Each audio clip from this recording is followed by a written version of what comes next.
உன்னுள் நான் என்னுள் நீ என்ற தலைப்பில் சிறந்த பல விளக்கங்களை அளிப்பதற்காக நமது மதிப்பிற்கும் மரியாதைக்குரிய உலக சமுதாய சேவா சங்கத்தின் பேராசிரியர் டாக்டர் பரிமளா செல்வமணி அவர்கள் இணைந்திருக்கின்றார்கள். சிந்தனை விருந்து அளிக்க அம்மா அவர்களை அன்போடு அழைக்கின்றோம். சிந்தனைக்கு செல்வதற்கு முன்பாக ஒரு சிறிய அறிமுகம் செய்து வைப்பதில் மிக்க மகிழ்ச்சி அடைகின்றோம். டாக்டர் பரிமளா செல்வமணி, பேராசிரியர் டாக்டர் பரிமளா செல்வமணி அவர்கள் கல்வி தகுதியாக எம்பிஏ HR ஹியூமன் ரிசோர்ஸ்ல MBA முடித்திருக்கின்றார்கள். நமது மனவளக்கலையில் MA பட்டம் பெற்றிருக்கின்றார்கள் OIHC. மேலும் எம்ஃபில் யோகாவில் எம்ஃபில் முடித்திருக்கின்றார்கள்.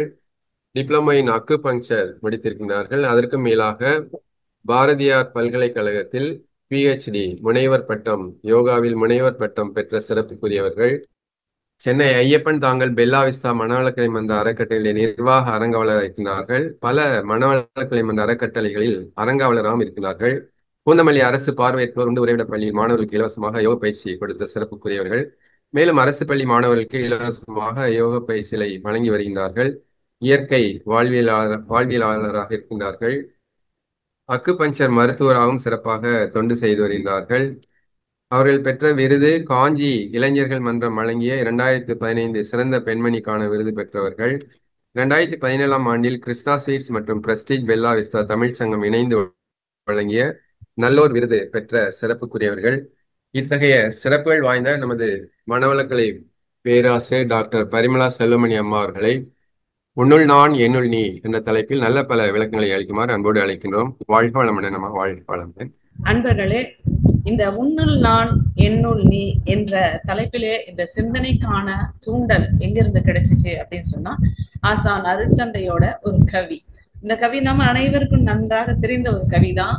இறைவணக்க பாடலிலே எல்லாம் வல்ல தெய்வம் அது அப்படின்னு நம்ம பாடக்கூடிய அந்த இறைவணக்க பாடல்ல இருக்கக்கூடிய இந்த 2 வரிகள், அவனின் இயக்கம் அணு ஆற்றல், அணுவின் கூட்டு பக்குவம் நீ, அவனில் தான் நீ, உன்னில் அவன், அவன் யார் நீ யார் பிரிவேது.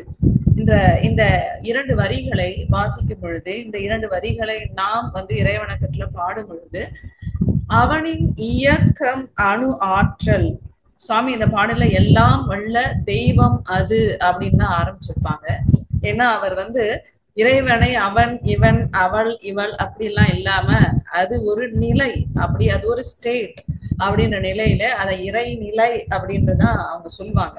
ஆக எல்லாம் வல்ல அந்த தெய்வம் அப்படின்ற அந்த பாடலை ஆரம்பிச்சு சொல் வழக்குல வரும் பொழுது அவனின் இயக்கம் அணு ஆற்றல், இயக்கமற்ற நிலையில ஒரு ஸ்டாட்டிக் ஸ்டேட்டா சிவமா இருந்த அவன், அந்த தெய்வம் இயங்கும் பொழுது அதனுடைய ஆற்றலினால் இறைத்துகளும் இறைத்துகளின் ஆற்றலினால் அணுக்களும் உருவாச்சு. ஆக அவனின் இயக்கம் அணு ஆற்றல், அணுவின் கூட்டு பக்குவம் நீ. அணுக்கள் எல்லாம் சேர்ந்து காட்சியளிக்கும் பொழுது, கூட்டாக சேரும் பொழுது தோற்ற பொருள் உருவாச்சு. நான், அதாவது நீ என்று சொல்லக்கூடிய மனித இனம் அணுவின் கூட்டு மட்டும் இல்ல, அணுவின் கூட்டு பக்குவம். அப்ப அந்த பக்குவம் என்ற வார்த்தை எவ்வளவு முக்கியத்துவம் அப்படின்றதுல நம்ம கவனிக்கும் பொழுது சொல்லுவாங்க, பக்குவமா பார்த்து செய்யுங்க, பக்குவமா சமைச்சிருக்காங்க, பக்குவமா இந்த வேலையை செய்யணும் அப்படின்னா to the perfect, to the core, அல்டிமேட்டா அந்த வேலையை ரொம்ப கச்சிதமா கனக்கச்சிதமாக முழுமையாக செம்மையாக செய்வது. இப்போ இந்த அணுக்கள் எல்லாம் ஒரு செம்மையாக ஒரு கனக்கச்சிதமான ஒரு கூட்டு ப்ரப்போர்ஷன்ல சுவாமிஜி சொல்லக்கூடிய தெய்வீக கூட்டிணைப்பு, ஹோலிஸ்டிக் ப்ரப்போர்ஷன் அப்படின்னு சொல்லுவாங்க. அந்த மாதிரியான ஒரு தெய்வீகமான ஒருங்கிணைப்பான ஒரு பக்குவத்தில அணுக்கள் சேரும் பொழுது வந்த ஒரு முழுமையான வடிவம் தான் நீ என்று சொல்லக்கூடிய மனித இனம். இப்ப அணுவின் கூட்டு பக்குவம் நீ. நாம நினைச்சிருக்கோம் பக்குவமா சேர்த்திருக்கிறோம், ஐந்து பௌதீகங்களின் கூட்டு சேர்க்கை தான் தோற்ற பொருட்கள் அப்படின்னா, எல்லாம் இப்போ 5 அப்படின்னும் பொழுது ஒரு 100% பார்த்தா 20%, 20%, 20% சொல்லி எல்லாமே ஒரு 20% கலந்து இருந்துச்சுன்னா 100% ஆயிடுச்சு அப்படின்னு நினைக்கிறோம். ஆனா அது அல்ல உண்மை. இந்த 100%. ஆனால் அந்த கூட்டு பக்குவம், அந்த பக்குவமான ஒரு பக்குவம் இருக்குல்ல, மனித இனம் உருவாவதற்கான ஒரு பக்குவம், அந்த பக்குவம் 20% எல்லாம் இல்ல. இந்த பிரபஞ்சத்துல என்ன இருக்கோ அதுதான், அது அந்த மகாகாசத்துல என்ன இருக்கோ அது இந்த அவான்காந்தத்துல இருக்கும், அதுதான் சித்தாகாசத்துல இருக்கும் அப்படின்றதுதான் உண்மை. அதுல பார்க்கும்பொழுது இந்த பூமி 172% நீரால் சூழப்பட்டுள்ளது. மீதி இருக்கக்கூடிய 28% தான் திடப்பொருள் ஆன நிலம் அப்படின்றது நமக்கு தெரியும். அப்படி நம்ம உடம்புலயும் இருக்கிறதுல 1/3 நீர் அப்படின்ற ப்ரொபோர்ஷன்ல பார்த்துட்டு மீதி எல்லாம் அதுக்குள்ள. அப்போ அது இந்த 100 அப்படின்றதுக்குள்ள ஒவ்வொன்றும் தனித்துவமான விகிதாச்சாரத்தில் சேர்ந்த 100. அப்படி சேரும் பொழுதுதான் அது சரியான கூட்டு பக்குவமான ஒரு மனித இனமாக இருக்கு அப்படின்ற புரிதலோட அவனில் தான் நீ உன்னில் அவன், அந்த அணுக்கள் எங்கிருந்து உருவாகுச்சு அப்படின்ற மூலத்துக்கு போகும் பொழுது அது அந்த தெய்வமே அணுவாகி அந்த அணுக்களின் சேர்க்கை தான் நான் எனும் பொழுது அதுவே நானாகவும் நானே அவனாகவும் இருக்க நிலையில அவன் யார் நீ யார் பிரிவேது. அப்போ தனித்து தனித்து பிரிச்சு பார்த்து நாம போய் ஒரு இறை வழிபாடோ இல்ல தெய்வம் அப்படின்னு சொல்லும் பொழுதே நம்மள இருந்து தனித்துவமாக அது வேற எங்கேயோ ஒரு இடத்துல இருக்கு அப்படின்ற நினைவிலேயோ இருந்து பேசக்கூடிய நிலையெல்லாம் கடந்து அவன் யார் நீ யார் பிரிவு ஏது, இரண்டும் வேறு வேறு அல்ல அப்படின்ற ஒரு புரிதலுக்கு போக வேண்டியது முக்கியம் அப்படின்றத ஆணித்தரமாக இந்த வரிகள் இறைவணக்கத்துல உணர்த்தும் பொழுது நமக்கு அப்போ அவர் ஆரம்பிச்சாரே எல்லாம் வல்ல தெய்வம் அது அப்படின்னா என்ன அப்படின்ற கேள்விக்கு நம்மளை நோக்கி திசை திருப்பது. இப்ப இந்த தெய்வம் அப்படின்னு சுவாமி சொல்லக்கூடிய அந்த தெய்வம் எது அப்படின்னு சொல்லி பார்க்கும் பொழுது அது தூய பெருவெளியான சுத்தவெளி, கும்மிருட்டு, இருட்டு, டார்க்னஸ் அப்படின்னு சொல்லக்கூடிய அந்த தூய பெருவழிதான் தெய்வம். அப்ப இங்க இருந்து நம்ம பயணத்தை யூஸ்வலா மனிதன்ல இருந்து அப்படியே நாம பயணிச்சு பயணிச்சு பயணிச்சு அந்த சுத்தவெளியோடு போய் நிக்கிறது தான் துரியாதீதம் அப்படின்ற ஒரு நிலை. இப்ப நாம இங்க பிரம்மஞானத்தை இறைநிலை தவத்தை செய்ய போற மாதிரி அந்த தெய்வம்னா என்ன அப்படின்ற நிலையில ஆரம்பிச்சு நாம யாரு அப்படின்றது வரையும் நாம பார்க்கலாம். அப்ப அந்த சுத்தவெளி கும்மிருட்டு, ஒன்றும் இல்லாதது, பாழ்நிலை அப்படின்னு நினைச்சுக்கிட்டு இருக்கக்கூடிய அதுதான் தெய்வம் என்று நாம் இந்த இதுல நிறுவ போகிறோம். அப்ப அது எப்படி தெய்வமாக அந்த தூய பெருவெளி என்னென்ன தன்மையோட திறத்தோட இருக்கு அப்படின்னு சொல்லி பார்க்கும் பொழுது அந்த தூய பெருவெளி எப்படி இருக்குங்களாம், பாய்ம பொருளாக இருக்கின்றது. பாய்ம பொருள்னா எல்லாவற்றிலும் ஊடுருவி செல்லக்கூடிய தன்மை உள்ளது அப்படின்ற ஒரு தன்மையாக இருக்குது. சுத்தவெளி பாய்ம பொருளாக இருக்கு. புலன்களுக்கு அப்பாற்பட்டதாக, புலன்களுக்கான எல்லைக்குள்ள அது இல்லை. நீங்க உங்களுடைய ஞானேந்திர கர்மேந்திரியங்களை வைத்து அதை அளவிட முடியுமா அப்படின்னு சொல்லி பார்த்தோம்னா நிச்சயமாக முடியாது. புலன்களுக்கு அப்பாற்பட்டதாக அது இருக்கின்றது. எல்லாவற்றுக்குள்ளும் ஊடுருவி போகக்கூடிய தன்மையில அது இருக்கு. எல்லாவற்றையும் தன்னுள் ஊடுருவ அனுமதிக்க கூடியதாகவும் இருக்கின்றது. அதுதான் உன்னிலே அவன் அவனிலே நீ அப்படின்னு சுவாமி சொன்னதற்கான அர்த்தம். அப்ப எல்லாவற்றுக்குள்ளும் அது ஊடுருவி செல்கிறது, எல்லாவற்றையும் தன்னுள் ஊடுருவ அனுமதிக்கின்றது. அது எல்லையற்றதாக இருக்கு. அதற்கு எந்த எல்லையும் இல்லை. there is no limit, no boundary for that. அது தானாக தனியாக நிரந்தரமாக இருக்கிறது. அந்த தெய்வம் என்று சொல்லக்கூடியது singularity and it is everlasting, நிரந்தரமானது, அழிவில்லாதது, கூடி குறையக்கூடிய தன்மையற்றது. அது உண்மையானது, அது முழுமையானது, அது பிரம்மம், அது சத்தியம் அப்படின்னு சொல்லக்கூடிய அந்த தன்மையிலே அது இருக்கிறது. அது வற்றா இருப்பு, தீனம் அப்படின்னு சொல்லுவாங்க. அல்ல அல்ல, குறையாததாக, குறைவற்ற தன்மை உடையாதாக, நிறைவானதாக இருக்கக்கூடியதாக இருக்கிறது. அது பேராற்றல். அது பேராற்றல், தன்னிருக்க சூழ்ந்தெழுத்தும் ஆற்றல் என்று சொல்லக்கூடிய self compressive surrounding pressure force அப்படின்னு சொல்லக்கூடிய ஆற்றலாக, பேராற்றலாக அது இருக்கின்றது. அது பேரறிவானது. அப்போ அந்த அறிவு, முற்றறிவு தான் எல்லா இடத்திலேயும் இருக்கிறது. அதான் சுவாமி சொல்லுவாங்க, பிராக்ஷன் டோட்டாலிட்டி. அது மிக மிக முழுமையானது, செழுமையானது. அந்த பேரறிவு, அதற்குள்ளே நுண்ணதிர்வு என்று சொல்லக்கூடிய காலம் இருக்கிறது. கினமேட்டிக் வேரிங் அப்படின்னு சொல்லுவாங்க. ஆக இதெல்லாம் தான் அதனுடைய தன்மைகளாக இருக்கு. சுவாமி சொல்லுவாங்க, வற்றாயிருப்பு பேராற்றல் பேரறிவு காலம் என்ற பலம் நான்கும் ஒன்றிணைந்த பெருவெளியே தெய்வமாம். அப்ப இந்த நான்கும் சேர்ந்து இருக்கக்கூடிய பெருவெளிதான் தெய்வம் என்று சொல்லக்கூடியது. அந்த அதனுடைய தன்மைகளாக இந்த நான்கும் இருக்கிறது. அதனுடைய திறன் ஆக தன்மாற்றம், இயல்பூக்கம், கூர்தல், அறம் என்ற மூன்றும் இருக்கிறது.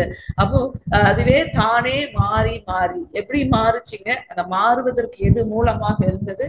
அந்த தெய்வம் என்று சொல்லக்கூடிய அந்த தூய பெருவெளியில் இயல்பாக இருக்கக்கூடிய தன்னிருக்க சூழ்ந்தழுத்தும் ஆற்றல். அந்த தன்னிருக்க சூழ்ந்தழுத்தும் ஆற்றலால் அழுத்தி நெருங்கி நொறுங்கி, எப்படி நொறுங்குது அப்படின்றதுதான் நுண்ணதிர்வால் நொறுங்குது. அதற்குள்ள ஏற்படக்கூடிய அந்த அழுத்தத்தினால அதற்குள்ளேயே ஒரு நுட்பமான நுண்ணிய ஒரு அதிர்வு ஏற்படுது.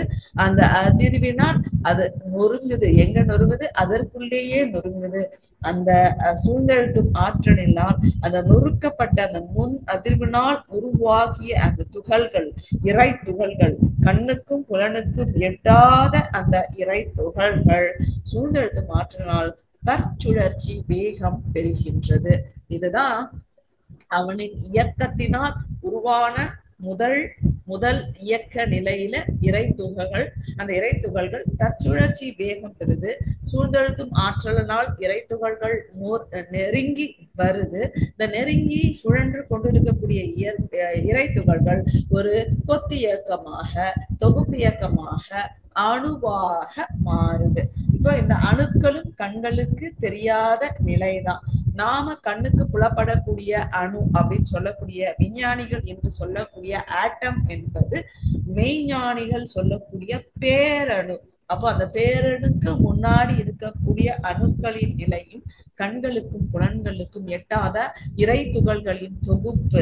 இந்த இறை துகளின் தொகுப்பால் இவை ஒரு அணு என்ற ஒரு நிலையை தன்மாற்றம் அடைஞ்சு அணு என்ற நிலைக்கு வருது. ஆனா அங்கே தொடர்ந்து எப்பொழுதும் இருக்கக்கூடிய தன்னிருக்க சூழ்ந்தெழுத்தும் ஆற்றலால் அது சுழற்சி வேகம் பெற்று சுழன்று கொண்டே இருக்கிறது. இந்த சுழற்சியினால அணுக்களுக்கு உள்ளே இருக்கக்கூடிய இறை துகள்களும் சுழற்சியில இருக்கக்கூடிய தன்மையில இருப்பதனால அவைகளுக்குள்ள இருக்கக்கூடிய இடைவெளி அதிகரித்து அணுக்களுக்குள்ளே இருந்து வெளியேறுகிறது. இந்த அணுக்களுக்குள்ள இருந்து இந்த இறைத்துகள் வெளியேறக்கூடிய நிகழ்வுதான் காந்தமாக இருக்குது. அந்த நிகழ்வு அந்த வெளியேறி கரைஞ்சி மீண்டும் சுத்த வெளியோடு வெளியாக மாறக்கூடிய நிலை. அப்ப இந்த தொடர்ந்து இருக்கக்கூடிய இந்த இயக்கத்தினால தொடர்ச்சியாக இறைத்துகள் உருவாகுது, தொடர்ச்சியாக அணுக்கள் உருவாகுது, தொடர்ச்சியாக அணுக்களில் இருந்து இறைத்துகள் வெளியேறி கொண்டே இருக்கிறது. இதனால தொடர்ந்து அங்கே காந்தம் என்ற ஒரு நிலை உருவாகிக்கிட்டே இருக்கு. அப்ப இந்த காந்தத்தையும் இறைத்துகளையும் அணுக்களையும் பிரித்தே பார்க்க முடியாத ஒரு நிலைதான் சுத்த வெளியில இருக்கக்கூடிய ஒரு நிலை. அப்ப இந்த பிரபஞ்சத்துல காந்தம் என்பது இல்லாம எங்கேயாவது இருக்குமா அப்படின்னு சொன்னா எங்கும் நீக்கமர நிறைந்திருக்கக்கூடிய நிலைதான். அதுல இறைத்துகளோ அணுக்களோ இல்லாத இடம் ஏதாவது இருக்கான்னா அப்படியும் இல்லை என்ற நிலைதான். இந்த நிலையில இந்த அணுக்கள் அதுக்குள்ள இருக்கக்கூடிய இறைத்துகள்கள் வெளியேறி அணுக்களுடைய அதுக்குள்ள இருக்கக்கூடிய இறைத்துகள்கள் குறையும் பொழுது அணுத்துகளுடைய சுழற்சி வேகம் குறையுது. சுழற்சி வேகம் குறையும் பொழுது அதை சுற்றி சுழற்சி வேகம் அதிகம் உள்ள அணுக்கள் சுழல தொடங்குது. இந்த நிலையில தான் ஆக்சிஜன் O2 என்ற ஒரு பேரணு, ஒரு பேரணு உருவாகுது. இப்படியாக 92 மூலகங்களை விஞ்ஞானிகள் கண்டுபிடிச்சிட்டு இருக்காங்க, பேரணுக்கள். இந்த பேரணுக்கள் எல்லாம் இணையும் பொழுதுதான் மூலகங்கள் வருது. இந்த மூலகங்கள் எல்லாம் சேர்ந்து இருக்கும் பொழுதுதான் நாம் பார்க்கக்கூடிய இந்த பேரண்டங்களும் அதற்கு மூலமான நட்சத்திரங்களும் இந்த பிரபஞ்சத்தில் நாம் பார்க்கக்கூடிய கோடான கோடி தோற்ற பொருட்களும் ஆக இவை அத்துணையும் இந்த சுத்தவெளி என்ற அந்த நிலை, அந்த இறை நிலையின் சூழ்ந்தெழுத்தும் ஆற்றலினாலும் நுண் அதிர்வினாலும் ஏற்படக்கூடிய காட்சிகள் தான். அப்ப அந்த தன்னிருக்க சூழ்ந்தழுத்தும் ஆற்றல் அப்படின்றது நிலையான ஒரு ஆற்றல். அதுல கூடுதல் குறைச்சல் என்பதெல்லாம் இல்லை. அது சுத்த வெளியில இயல்பா இருக்கக்கூடிய தன்மையில வரக்கூடிய ஒரு ஆற்றல். ஆனா இந்த அணு சுழலுது இல்லைங்களா, அதற்குள்ள இருக்கக்கூடிய இறைத்துகள் குறையும் பொழுது அந்த அணுவின் சுழற்சி வேகம் குறையுது இல்லைங்களா. அப்ப இந்த அணுக்களின் சுழற்சி வேகத்தினால வரக்கூடிய அந்த சுழல் அலை அப்படின்னு சொல்லக்கூடிய இந்த விரிவலை இருக்குல்ல, சூழ்ந்தழுத்தும் ஆற்றலினால நெருக்கமாக கூடியது இந்த அணுக்களின் சுழற்சியினால ஒரு அலை ஏற்பட்டு பக்கத்துல நெருங்கி வர அணுக்களை நெருங்க விடாம ஒரு இடைவெளியை ஏற்படுத்துது இல்ல. அந்த இடைவெளி கூடலாம் குறையலாம். ஏன்னா அந்த அணுக்களுக்குள்ள இருக்கக்கூடிய இறைத்துகளின் அடர்த்தியை பொறுத்து அந்த இடைவெளி அதிகரிக்கலாம், இல்ல இறைத்துகளின் அளவு குறையும் பொழுது அது அந்த இடைவெளி குறைந்து ஒரு அணுவும் மற்றொரு அணுவும் நெருங்கி வரலாம். ஆனாலும் ரெண்டும் ஒன்றோடு ஒன்று இணையவே முடியாது. ஏனென்றால் அதற்குள்ளே இருந்து வரக்கூடிய அந்த விளக்கும் ஆற்றல் நிச்சயமாக விலக்கி வைக்கும். அந்த இடைவெளி குறையும் பொழுது அது கரைந்து காந்தமாக மாறி சுத்தவெளியோடு சுத்தவெளியாகவே மாறிவிடும். ஆக இந்த இரண்டுக்கு தான் வாய்ப்பு இருக்கே தவிர ஒரு அணுவும் மற்றொரு அணுவும் அப்படியே நெருங்கி ஒன்றாக முடியாது. கண்ணுக்கு தெரியாத அந்த காந்தம் என்பது அந்த விளக்கும் ஆற்றலாக அங்கே இருந்து இரண்டு அணுக்களுக்கு இடையே ஆன இடைவெளியை எப்பொழுதும் நிலைநிறுத்தி கொண்டே இருக்கும். இந்த விளக்கும் ஆற்றலினால்தான் நாம பார்க்கக்கூடிய இந்த பேரணுக்கள், மூலகங்கள் இவற்றின் சேர்க்கையான இந்த பேரண்டங்களும் நட்சத்திரங்களும் கூட ஒன்றோடு ஒன்று மோதாமல் ஒன்றுக்கு ஒன்றுக்கான மிகச் சரியான துல்லியமான அதிலிருந்து வெளிவரும் விளக்கும் ஆற்றலின் அளவின் தரத்திற்கு ஏற்ப அந்த டிஸ்டன்ஸை மெயின்டைன் பண்ணிட்டு இருக்கு. அந்த இடைவெளியை அப்படியே தக்க வைத்துக் கொண்டிருக்கிறது. சூரியனுக்கும் பூமிக்கும் ஆன இடைவெளி அப்படின்னு சொல்லக்கூடிய 9 லட்சம் மைல், 9 லட்சம் கோடி மைல் தூரம் இடைவெளி அப்படின்னு நம்ம சொல்றோம் இல்லைங்களா. ஆக இந்த இடைவெளி எப்படி அப்படியே இருக்கு அப்படின்னா, சூரியனிலிருந்து வெளியேறக்கூடிய காந்தத்துடைய விளக்கும் ஆற்றலுடைய அடர்த்தித்தன்மை, பூமியின் சுழற்சியினால் ஏற்படக்கூடிய காந்தத்திலிருந்து வெளிவரக்கூடிய விளக்கும் ஆற்றலின் தன்மை இரண்டும் ஒன்று சேர்ந்து இரண்டுக்குமான அந்த இடைவெளியை ஏற்படுத்தி கொள்கிறது. அந்த பெரிய பேர் அண்டத்துல இருந்து அப்படியே சின்ன சின்னதா பொருத்தி நம்ம உடம்புக்குள்ள இருக்கக்கூடிய அணுக்களுக்கான இடைவெளியில நம்ம பார்க்கும் பொழுது கூட ஒரு அணுவுக்கும் 2 அணுவுக்கும் இடையே இருக்கக்கூடியது சுத்தவெளி என்று சொல்லக்கூடிய காந்தமாகிய ஜீவகாந்தம் என்பதும் இப்ப நமக்கு புரிய ஆரம்பிக்குது. இப்படிதான் தோற்ற பொருட்கள். இந்த தோற்ற பொருட்களில் இருந்து இந்த பூமி என்ற ஒரு அற்புதமான ஒரு பேரண்டம், அந்த அண்டத்துல சுவாமி சொன்ன மாதிரி தெய்வீக ஒருங்கிணைப்புல இந்த 5 பௌதிகங்களான நிலம், நீர், நெருப்பு, காற்று, விண்ணின் சேர்க்கை ஒரு அற்புதமான தெய்வீகமான ஒரு கூட்டமைப்புல அது இருக்கும் பொழுது இங்க உயிர் உருவாகுவதற்கான ஒரு சூழல் ஏற்பட்டது. அந்த சூழலில முதலாக ஓர் அறிவு தாவரம் என்று சொல்லக்கூடிய ஒற்றை செல் அமீபா அப்படின்னு சொல்லக்கூடிய இல்ல பச்சையம் என்று சொல்லக்கூடிய அந்த ஓர் உயிர் தோணுச்சு. அதற்கு அங்கே அந்த இறைநிலையின் தன்மாற்றத்தினால் ஆதியான ஒரு தன்மை என்னங்க, தன்னிருக்க சூழ்ந்து அழுத்தும் ஆற்றல். அந்த தன்னிருக்க சூழ்ந்து அழுத்தும் ஆற்றல் அப்படி இருக்கு. அழுத்தம் அப்படின்றது எப்படி இருக்கு அப்படின்னா, இங்கே ஓர் உயிரா வரும் பொழுது இந்த அழுத்தம் அதனுடைய ஆதி நிலையிலிருந்து எப்படி தன்மாற்றம் அடையுது அப்படின்னா தொடு உணர்வாக மாறுது. அப்போ அதுல இருந்து வந்த ஒவ்வொரு நிலையும் அந்த பஞ்ச பௌதீகங்கள், அந்த அணுக்கள் அப்படின்ற அந்த பின் அப்படின்னு சொல்லக்கூடிய அதுதான் எல்லா தோற்றத்திற்கும் மூலம் அப்படின்னு நமக்கு தெரியும். இந்த விண்ணின் சேர்க்கை தான் மற்ற 4 பௌதீகங்களும் கூட. அப்ப அந்த விண்ணின் அடர்த்தி நிலைக்கு ஏற்ப காற்று, அழுத்த காற்று, நீர், நிலம் என்ற மற்ற 4 பௌதீகங்கள் வந்தது.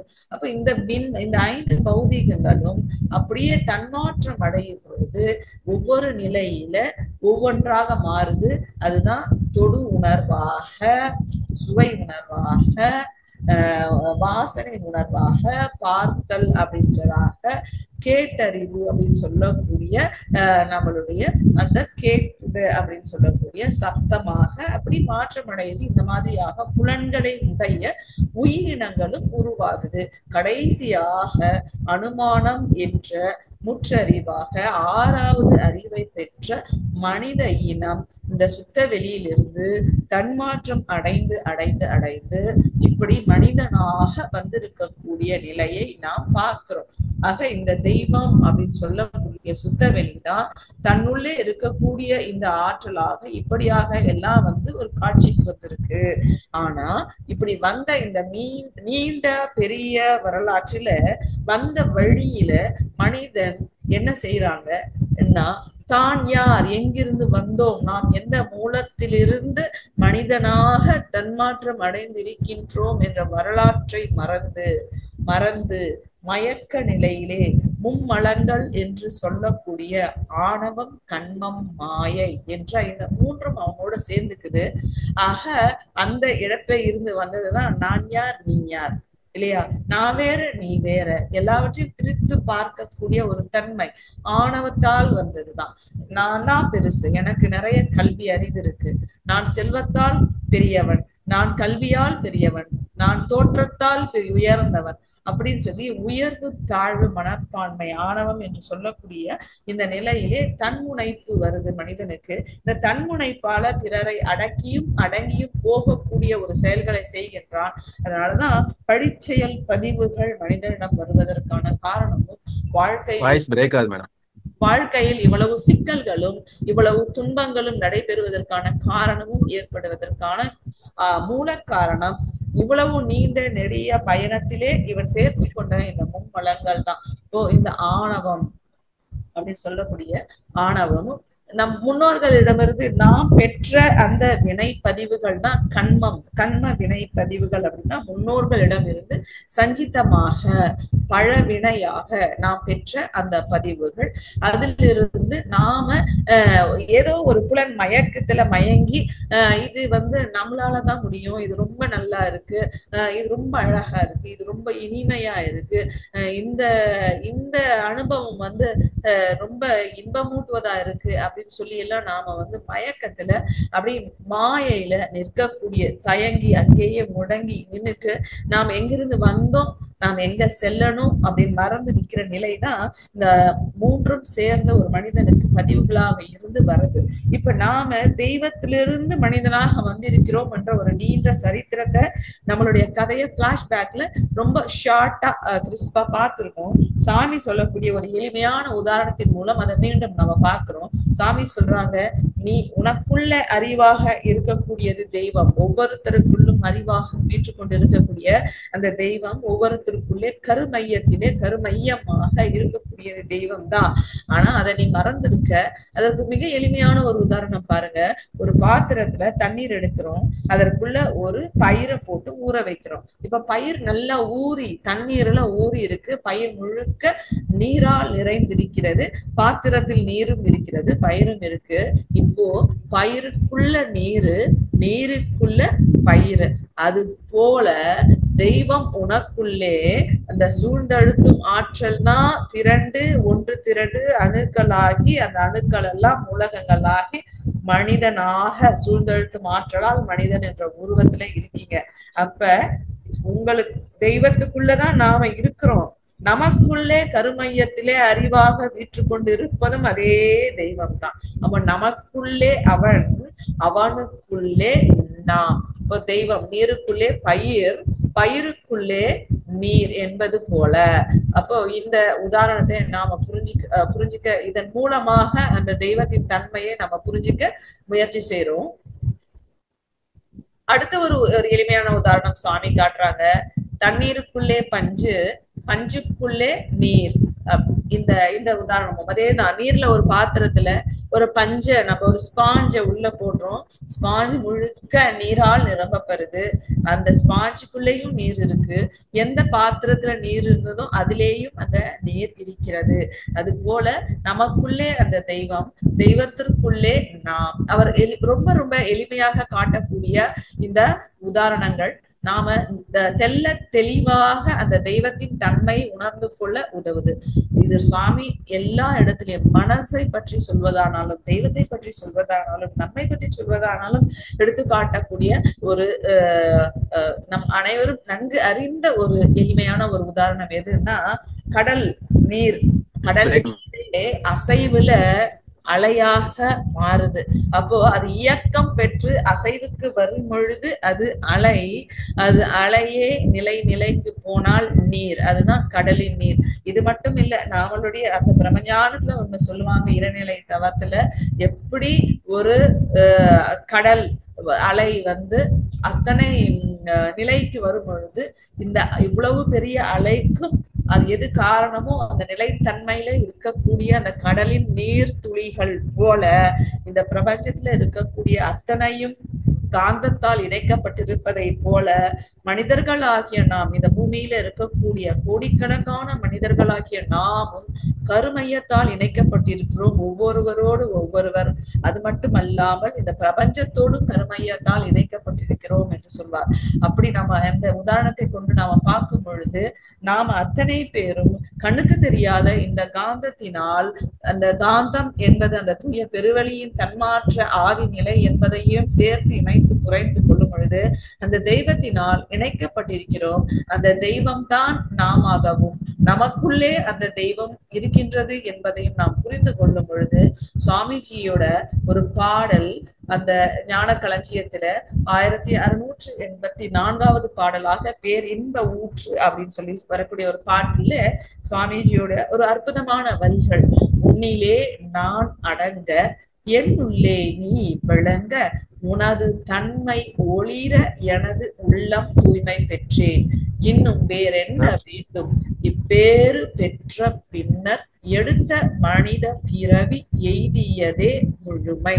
அப்ப உன்னிலே நான் அடங்க, என்னை சூழ்ந்து அழுத்தி எப்பொழுதும் நீக்கமர நிறைந்திருக்கக்கூடிய அந்த எல்லாம் வல்ல பேர் ஆற்றலாக இருக்கக்கூடிய அந்த தூய பெருவெளியுள்ளே நான் அடங்க, என்னுள்ளே என் கருமையத்துள்ளே அறிவாய் ஆற்றலாய் இன்ப ஊற்றாய் நிறைந்திருக்கக்கூடிய இறைவா, என்னுள்ளே நீ விளங்கி கொண்டிருக்கின்றாய்.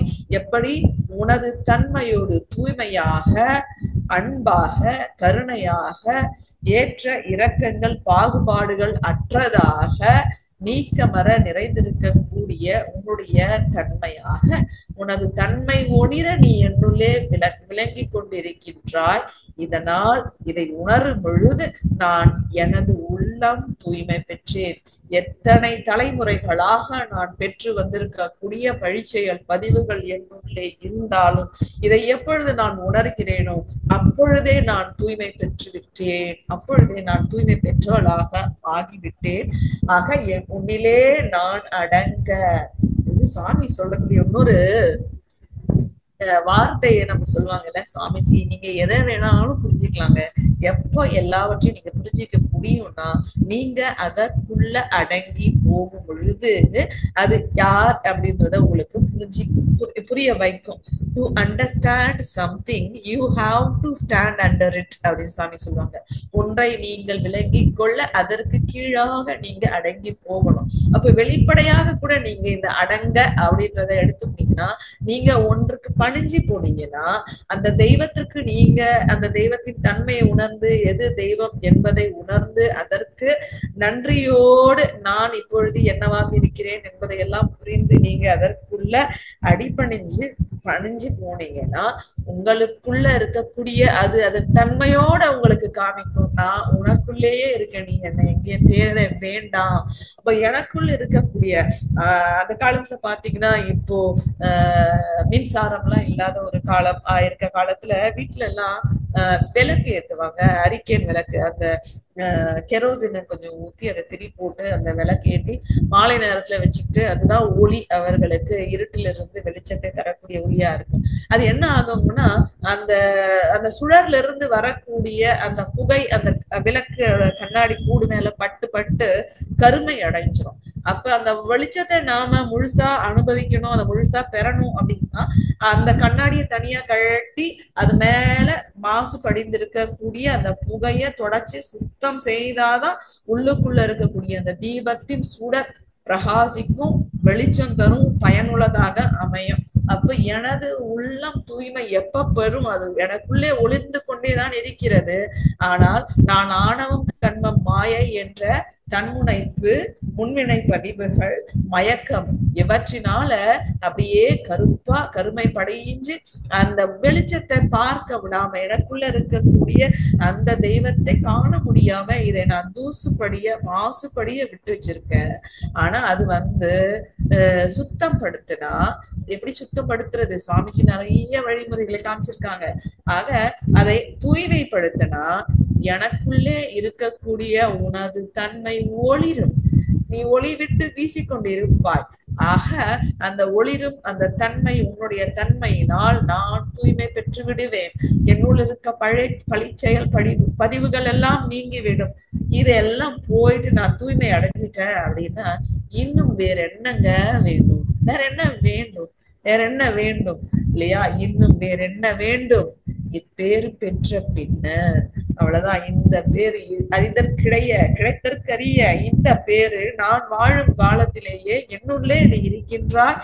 உன்னை மறைத்து கொண்டிருக்கக்கூடிய அந்த களங்கங்களை போக்கும் வழியறிந்து அவற்றை நீக்கி நீ என்னுள் எப்படி ஒளிர்கிறாய் என்ற தன்மையை நான் பெற்று தூய்மை அடைந்து விட்டேன். இறைவா, இன்னும் வேறென்ன வேண்டும்? இப்பேறு பெற்ற பின்னர் எடுத்த மனித பிறவி எய்தியதே முழுமை. ஆக எதற்காக இந்த பிறவியை நான் எடுத்து இந்த புவி மீது இத்தனை பேரின் உதவிகளால் இன்று நானாக இருக்கின்றேனோ அதை எல்லாம் உணர்ந்து எடுத்த மனித பிறவி எய்தியதே முழுமை. நான் முழுமை பெற்று விட்டேன். என்னுள் உள்ள களங்கங்கள் நீங்க, என்னுள் உள்ள எனது உண்மையான சொரூபம் விளங்க, உனது தன்மை என்னில் ஒளிர எனது உள்ளம் தூய்மை ஆச்சு. ஆக இதை தாண்டி எனக்கு என்ன வேணும்? இந்த பிறவியில நான் முழுமை பெற்று விட்டேன் என்று ஆனந்த களிப்பில் ஆசான் அவர்கள் பாடிய, ஆசான் அவர்களுடைய இந்த கவி, இந்த சரித்திரத்தை நாம் தெரிந்து கொள்ளும் பொழுது நான் யார், அவனின் கூட்டு பக்குவமாய் நான் எப்படி இருக்கேன், நானும் எனக்கும் அவனுக்கும் எந்த பிரிவும் இல்லையே, உன்னிலே நான் என்னுள்ளே நீ என்பதை உணர்ந்த பிறகு நாம் அடையக்கூடிய நிலை எது என்றால் எடுத்த மனித பிறவி எய்தியதே முழுமை. அப்ப நம்ம பல பேரு பெரும்பாலும் என்ன நினைக்கிறோம் அப்படின்னு சொன்னா, இந்த முழுமை பேரு, வீடு பேரு, முக்தி அப்படின்லாம் சொல்லக்கூடிய இந்த வார்த்தைகள் ஏதோ மனிதன் அவனுடைய மனித வாழ்வின் முடிவுல முடிச்சுக்கிட்டு கடைசி காலகட்டத்துல, அதாவது தன்னுடைய புவி வாழ்க்கையை நிறைவு செய்யும் பொழுது அப்படி நாம இறந்த பிறகு கிடைக்கக்கூடியதுதான் இது அப்படின்னு நாம நினைச்சுக்கிட்டு இருக்கோம். பெரும்பாலானவரோட புரிதல். நாம வேதாத்ரி மகரிஷி கிட்ட வந்த பிறகு அப்படி இல்லை அப்படின்னு சொல்லி சாமி அதை நமக்கு தெளிய வைக்கிறாங்க. ஆக இந்த முழுமை அப்படின்னு சொல்றது நம் வாழும் காலத்தில் பெற வேண்டியது, நாம் வாழ்ந்து கொண்டிருக்கும் பொழுதே அடைய வேண்டிய ஒரு நிலை.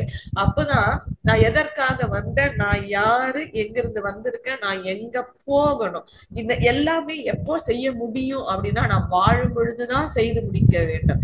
பிறக்கிறதுக்கு முன்னாடி என்ன தெரியாது, இறப்புக்கு பின்னாடி என்ன தெரியாது. ஆனா இந்த வாழும் இந்த காலத்தில் நான் என்ன செய்ய வேண்டும் என்பதை தெளிவாக நாம் புரிஞ்சுக்கும் பொழுது நாம இந்த முழுமை பேறு என்ற ஒரு நிலையிலே நாம் செய்ய வேண்டியது என்ன அப்படின்னு சொன்னா, எல்லாம் கண்ணை மூடி உட்கார்ந்து தவம் செஞ்சுக்கிட்டு எல்லா நேரமும் தவத்துல இருந்துகிட்டு எப்பொழுதும் இறைநிலையோடு இருந்துகிட்டு அப்படியே பிறர் சமைச்சு கொடுப்பாங்க, பிறர் உதவியால சாப்பிட்டுட்டு பிறர் உதவியால நமக்கு தேவையான அடிப்படை தேவைகளை நிறைவு செஞ்சுட்டு போறது அல்ல முழுமை பேரு. அப்போ அங்கே மலர்வதுதான் கடமை அறம் என்று சொல்லக்கூடிய நன்றி உணர்வும் அற வழியில் ஒழுக்கம் கடமை ஈகை என்ற அறநெறி வாழ்வும். ஆக நீங்கள் முழுமை பேரு தெய்வ இறை உணர்வு ஒவ்வொரு மனிதனுக்கும் அவசியம். மனிதனாக பிறந்திருக்கக்கூடிய அத்தனை பேரும் இறை உணர்வு பெற்றே தீர வேண்டும். இந்த இறை உணர்வு பெற்ற நிலையிலே மலர்ச்சி அடைவதுதான் அற வாழ்வு என்று சொல்லக்கூடிய அறநெறி. அதுல அடங்கியதுதான் கடமை ஒழுக்கம் ஈகை. அத்தனை பேருக்கு தெரியும் இல்லையா? தனக்கோ பிறக்கோ தற்காலத்திலோ பிற்காலத்திலோ எண்ணம் சொல் செயலா நன்மை தருபவற்றை செய்து கொண்டே இருப்பது தான் ஒழுக்கம். நாம் இந்த பூமியில் பிறந்ததிலிருந்து கடைசி காலகட்டம் வரை பல்வேறு நபர்களின் உதவியால் பல்வேறு பொருட்களை கொண்டே இந்த புவி வாழ்க்கையை வாழ்ந்து நிறைவு செய்கிறோம் என்பதால் பல பேருடைய உழைப்பு, பல பேருடைய ஒத்துழைப்பு, பல பேருடைய பங்களிப்பு தான் இன்னைக்கு வாட் ஐ ஆம் வாட் யூ ஆர் அப்படின்றது.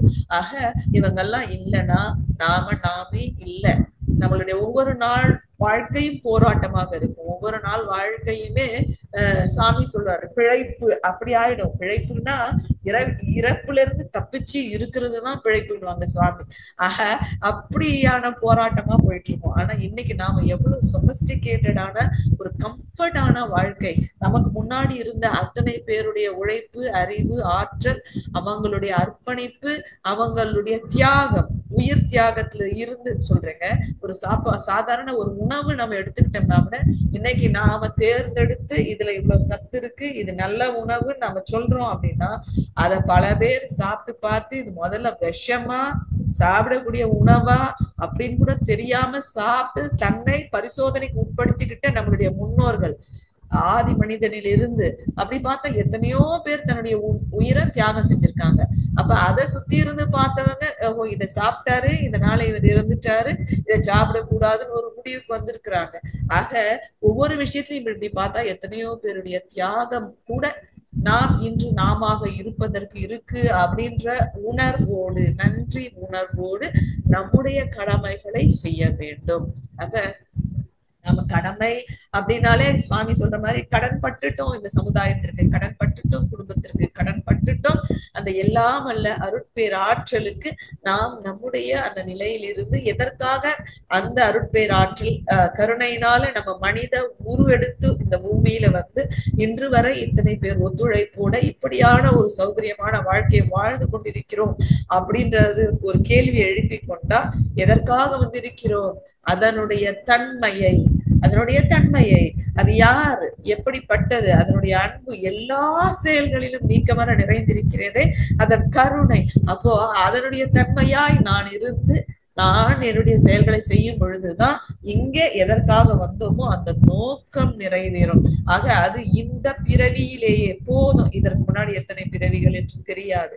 இதற்கு மேல் பிறவி வேண்டாம் இறைவா. இந்த பிறவியிலேயே நான் யார் என்பதை உணர்ந்து கொண்டேன், என்னுள் நீ ஒளிர்வதை நான் புரிந்து கொண்டேன். ஆக நான் என்ன செய்ய வேண்டும் செயலாக என்பதும் நான் தெரிந்து கொண்டேன். இனி பேசுவது அல்ல என்னுடைய வேலை, செயல்தான். அப்போ செயல் ஆற்ற வேண்டும். எப்படி? கடமையை உணர்ந்து அற வழியிலே நின்று நம்முடைய செயல்கள் இருக்க வேண்டும். அப்படி செய்யக்கூடிய செயல்களை தான் தொண்டு என்று முன்னோர்கள் வாழ்ந்து அறிந்த அறிஞர் பெருமக்கள் ஆசான் அருட்தந்தை உட்பட சொல்லி வச்சிருக்காங்க. இப்ப சுவாமி சொல்றாங்க, நீங்க நல்லதை உணர்ந்து அல்லதை விட்டால் போதும். உள்ளதை உணருங்க, நல்லதை செய்யுங்க, அல்லதை விட்டு விடுங்க. அப்ப உள்ளதை உணர்தல் நாம வேண்டும். இறை உணர்வு தான் உள்ளதை உணர்ந்து கொள்வது என்பது. அப்ப எங்க இருக்கு, எப்படி இருக்கு, எதுவா இருக்கு, என்ன தன்மையில் இருக்கு அப்படின்றத நாம உணர்ந்துட்டோம். சுவாமி ஒரு இடத்துல சொல்லுவாங்க, தான் அதுவாய் தன்மயமாய் தான் அதுவாய். இப்போ நம்ம பேசுறது எல்லாம் ஆசான் அவர்கள் உணர்ந்ததை நமக்கு சொல்லிட்டு போயிருக்காங்க. இந்த வார்த்தைகளா நம்ம கேட்கிறோம்.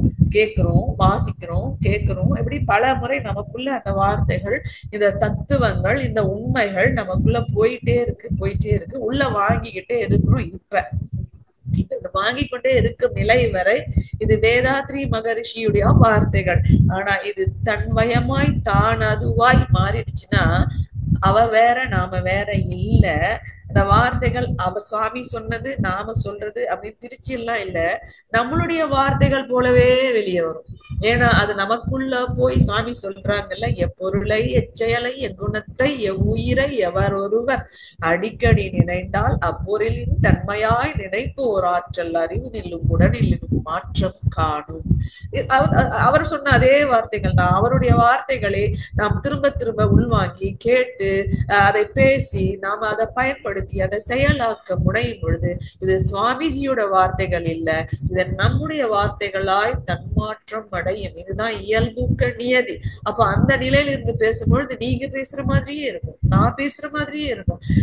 இது என்னுடைய கருத்து போலவே நான் சொல்லுவேன். எந்த நிலையில இது சுவாமிஜியோட கருத்துன்ற நினைவு கூட வராது. ஏன்னா நீங்க வேற இல்ல, அவர் வேற இல்ல, நான் வேற இல்ல, அவர் வேற இல்ல. ஆனா அந்த நிலைக்கு தன்மயமாய் தான் அதுவாய் அதிலேயே எப்படி ஒரு நீருக்குள்ள பஞ்சு போட்டு அந்த நீருக்குள்ள இருந்துகிட்டே அந்த நீரை எல்லாம் உள்வாங்கி அது வேற இது வேற இல்ல பிரிக்க முடியாததாய் மாறுதோ அந்த நிலைக்கு நாம் மாற்றம் அடைய வேண்டும். அது நிச்சயமாக நடக்கும். சுவாமி ஒரு உதாரணம் சொல்றாருங்க. ஒரு கிராமத்து பக்கங்கள்லாம் ஒரு திருவிழா சமயத்துல ஒரு பெரிய நீண்ட ஒரு கொம்பை ஊர் மத்தியில நட்டுட்டு அதுக்கு மேல ஒரு பரிசு பொருளை கட்டி வச்சிருவாங்க. இப்ப அந்த மரத்துல ஏறி அந்த உச்சியில இருக்க பரிசு பொருளை நம்ம எடுத்துக்கலாம். ஆனா மரத்துல ஏறும் பொழுது சுற்றி இல்லாதவங்க எல்லாம் தண்ணீரை வேகமா பீச்சி அடிப்பாங்க. இந்த தண்ணீரின் வேகம் தாங்க முடியாம அந்த மரத்துல இருந்து வழுக்கி கீழே வந்துருவாங்க. ஆனா மொத்தமா கீழே வருவாங்களா அப்படின்னா இல்ல, ஓரளவுக்கு ஏறி இருப்பாங்க, கொஞ்சம் வழுக்கி விடும், திருப்பியும் வழுக்கிற இடத்துல இருந்து திருப்பி மேலே ஏறுவாங்க, திருப்பி வழுக்கும், திருப்பி மேலே ஏறுவாங்க, திருப்பி வழுக்கும். ஆனா உச்சியை போய் அடைந்து அந்த பரிசை நிச்சயமாக முயற்சியோடு யார் முயற்சியோடு முயற்சி செய்யறாங்களோ அந்த பரிசு பொருளோட தான் கீழே இறங்குவார். ஆக வழுக்கி விடுறது, கீழே இறங்குறது, மேலே ஏறுறது அதெல்லாம் மனித வாழ்க்கையில இயல்புதான். ஏன்னா நம்மளுடைய பழக்கங்கள் நம்மளை கீழே இறக்கும். நாம புதுசா கத்துக்கிட்ட சில விஷயங்களை நாம நடைமுறைப்படுத்த முயற்சி செய்வோம். அந்த முயற்சியில சில சமயம் விழிப்பில்லாத நிலையில கவனக்குறைவால நம்ம புலன் பழக்க வழக்கத்தினால திருப்பியும் நம்ம தவறு செய்வோம். அதுக்கு எந்த விதமான குற்ற உணர்ச்சியும் கொள்ள தேவையில்லை. சுவாமி சொல்றாங்க, குற்ற உணர்ச்சினால ஆக போறது என்ன? ஒரு திருத்தமும் நடக்காது. ஆனா இந்த செயலை மீண்டும் செய்யாமல் இருப்பேன் நீங்க கவனத்துக்கு போய் திரும்ப செய்யணும், அடுத்து செயலாற்ற போகணும். அங்கதான் திருத்தம் ஏற்படுமே தவிர ஐயோ இதை செஞ்சிட்டேனே அப்படின்னு சொல்லி குற்ற உணர்ச்சி கொள்வதற்கு எந்த நிலையிலும் எந்த இடத்திலையும் அவசியமே இல்லைன்னு சொல்லி இந்த உதாரணத்தை சொல்றாங்க. ஆக நாம் என்ன பண்ணணும்? இந்த பழக்க பதிவுகளை போக்கி நாம் பெற்ற விளக்க பதிவுகள் வழியாக நடந்தா நிச்சயமா உச்சியில் இருக்கக்கூடிய அந்த பரிசு என்ன, அந்த தூய பெருவெளிதான் நாம் என்பதை உணர்ந்து கொள்வதுதான் அந்த வழுமரத்துல ஏறக்கூடியவங்களுக்கு கிடைக்கிற பரிசு போல நமக்கு கிடைக்கும். இதுல நாம இறங்கலாம், மீண்டும் ஏறலாம். விடாமுயற்சியோடு நம்ம தொடர்ந்து செய்யும் பொழுது ஆசான் காட்டிய அந்த பயிற்சி முறைகள் நிச்சயமாக இந்த வெற்றியை நமக்கு அளிக்கும். ஆக நாம் உள்ளதை உணர்ந்து கொள்வோம். நமக்குள் இருக்கக்கூடிய அந்த இறை நிலையை, நமக்குள் அதுதான் இருக்கிறது, தெய்வமே நமக்குள்ளே அறிவாக ஆற்றலாக இருக்கிறது என்பதை உணர்ந்து கொள்வோம். உள்ளதை உணர்ந்து கொண்டு நல்லதை செய்வோம். நல்லதை செய்யும் பொழுது அல்லது தானாக நீங்கி நல்லதற்கான இடத்தை கொடுக்கும். ஆக இவைதான் அறநெறி. இப்ப நல்லது செய்து எந்த ஒரு உயிருக்கும் துன்பம் கொடுக்காமல் துன்பம் படுப்போருக்கு நம்மால் முடிந்த உதவிகளை செய்வது, நம்மால் முடிந்த உதவியை உடல் உதவியாக பொருள் உதவியாக, இது எதுவும் முடியலன்னா வாழ்க வளமுடன் எனும் வாழ்த்து அலையாக இது முடியும் இல்ல. வாயை திறந்து சொல்லனாலும் மனசு துன்பப்படுறவங்களை பார்த்து அவங்க துன்பம் நீங்கி நிம்மதியாக வாழட்டும் என்று வாழ்க வளமுடன் நிச்சயமாக நம்மளால வாழ்த்த முடியும். ஆக ஏதோ ஒரு விதத்துல நம்மால் முடிந்ததை, துன்பப்படும் உயிருக்கு நம்மால் முடிந்ததை செய்வது, நல்லதை செய்வது, அதுதான் அறநெறி. இது ரெண்டும் பற்ற இவை இரண்டின் வழியாக நாம் செல்ல நமக்குள்ள இருக்கக்கூடிய மன மனம் தூய்மை பெறும், வினை தூய்மை பெறும், கருமைய தூய்மை அடையும். இதுதான் குணநல பேரு அப்படின்னு சொல்லக்கூடிய கிடைத்திருக்கிற அற்புதமான நல்ல பண்புகள் அப்படின்னு சொல்லக்கூடிய குணம் நலம் பெறும். அதனால நாம வாழும் காலத்திலேயே முழுமையை அடைவோம். அந்த முழுமை நிலையிலிருந்து மலரக்கூடியதுதான் அன்பும் கருணையும்.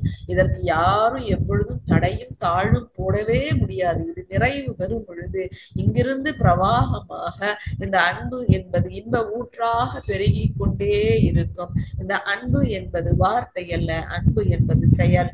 அன்பு என்பது பிற உயிர்கள் மேல, நம்ம சக ஜீவன்கள் மேல நாம கொள்ளக்கூடிய அக்கறை.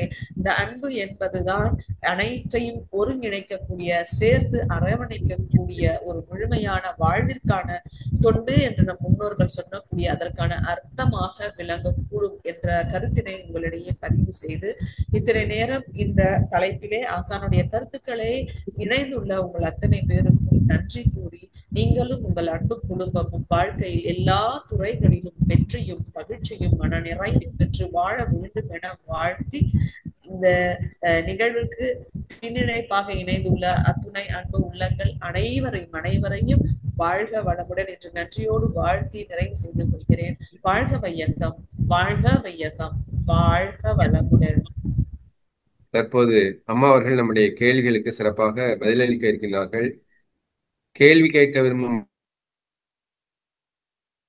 நண்பர்கள் தங்களுடைய கைபேசியை தாங்களே அன்மியூட் செய்து கொண்டு கேள்விகளை மட்டும் சுருக்கமாக கேட்கும் போது அனைவருக்கும் அது பயனுள்ளதாக அமையும் என்பதை அன்போடு தெரிவித்துக் கொண்டு இப்பொழுது கேள்வி பதில் நிகழ்ச்சிக்கு செல்வோம்.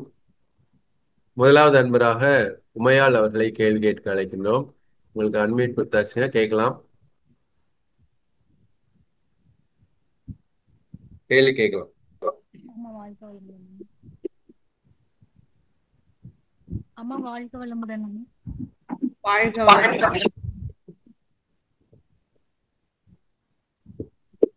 அம்மா நீங்க சொன்னீங்களாமா? ஹலோ ஹலோ அம்மா, நீங்க சொன்னீங்களாமா அண்டர்ஸ்டாண்ட், அந்த அதாவது அடங்கி போனா நமக்கு எல்லாமே தெரியும் அப்படின்னு சொன்னீங்களாமா? அது எப்படி அடங்கி அந்த எழுச்சி புலன்களாக நம்மளுடைய ஜீவகாந்த எழுச்சி உணர்ந்துக்கிறது எல்லாமே.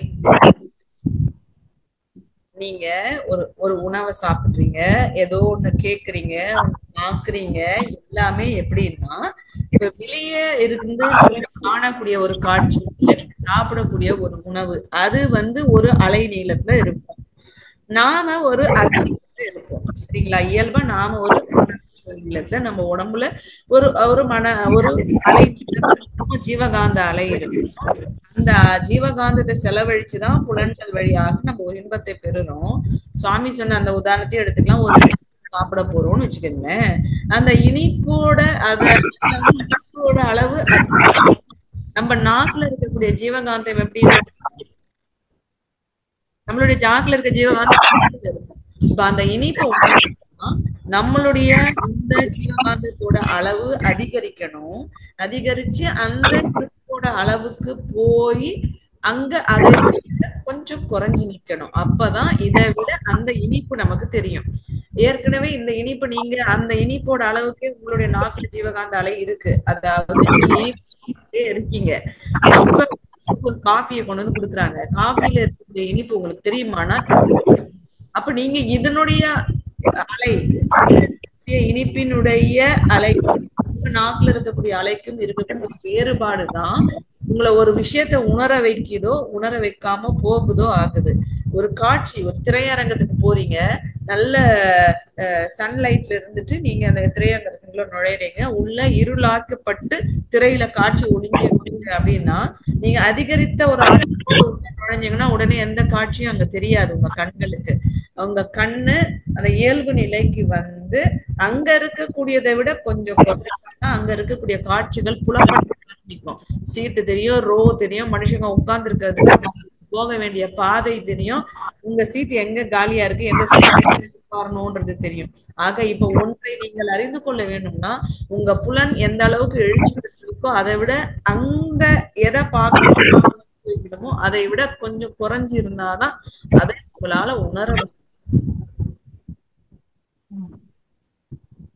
சிறப்புமா.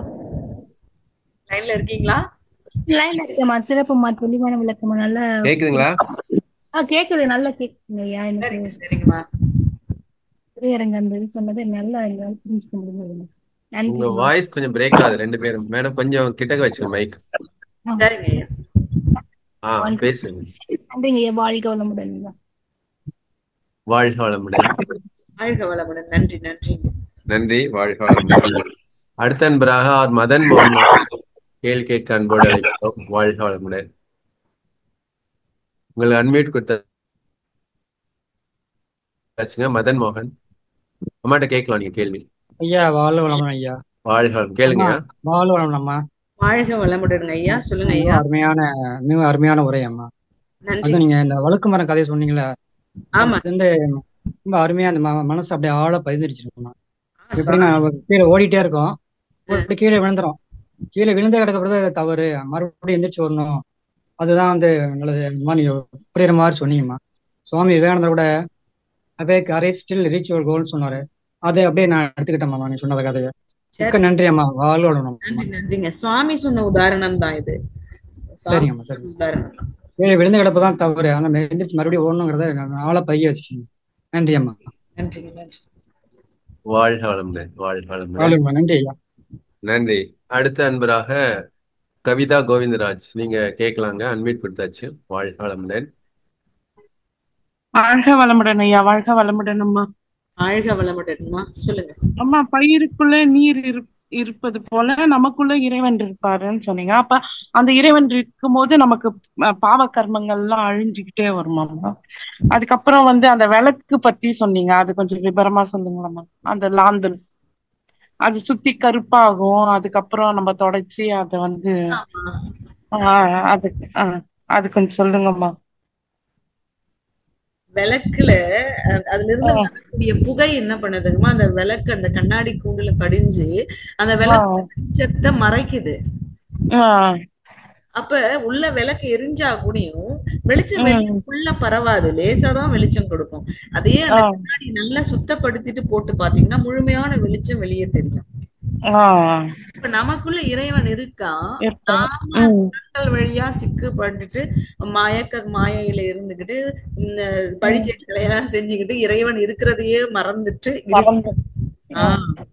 இப்ப நாம அதை தூய்மைப்படுத்தணும்னா சாமி காட்ட அகத்தவம் அகத்தாய்வு உடற்பயிற்சி காயகல்ப பயிற்சி அப்படின்றது மூலமாக இந்த எப்படி ஒரு துணியை வச்சு அந்த கரியை நம்ம தொடச்சி எடுக்கிறோமோ அது மாதிரி இந்த பயிற்சிகளை செய்ய செய்ய நமக்குள்ள இருக்கக்கூடிய களங்கங்கள் போக பழிச்சுடுவோம். நமக்கு தன்மை செயலுக்கு வந்துரும். நீ இப்படியான செயல் எல்லாம் செய்யறதுக்கு பிறந்தவன் இல்ல, இது என்ன உண்மையா உன் தகுதிக்கு இதெல்லாம் செய்யலாமான்னு உள்ள இருந்து அது குத்தி காமிச்சுக்கிட்டே இருந்து நம்மள நல்வழிப்படுத்திக்கிட்டே இருக்கும். அதேதான் உள்ள நீர் அப்படின்றதும் ஒரு பையன் தண்ணியில போட்டா என்ன ஆகுங்க, உள்ள வாங்கிக்குங்க. ஒரு காஞ்சி நம்ம சமைக்கும் பொழுது என்ன பண்ணுவோம், அப்படியே போய் சமைக்க முடியாது. முதல் நாள் ராத்திரியோ ஒரு பட்டாணியையோ ஒரு கொண்டக்கடலையோ சமைக்கணும்னு வச்சுக்கோங்க, ஒரு 4-5 மணி நேரம் ஊற வைக்கிறோம்ல. ஆமா, ஊற வச்சு என்ன ஆகுது, பயிருக்குள்ள தண்ணி ஃபுல்லா போறதுனாலதான் ஆமா தானே. ஆமா மாதிரி ஒரு பாத்திரத்துல தண்ணி எடுத்து ஒரு பயிரை போட்டோம்னா தண்ணி அந்த பயிருக்குள்ளேயும் போயிடுது, இருக்குது. அது மாதிரி தெய்வம் நமக்குள்ளேயும் இருக்கு, சுற்றியும் சூழ்ந்தும் இருக்குது.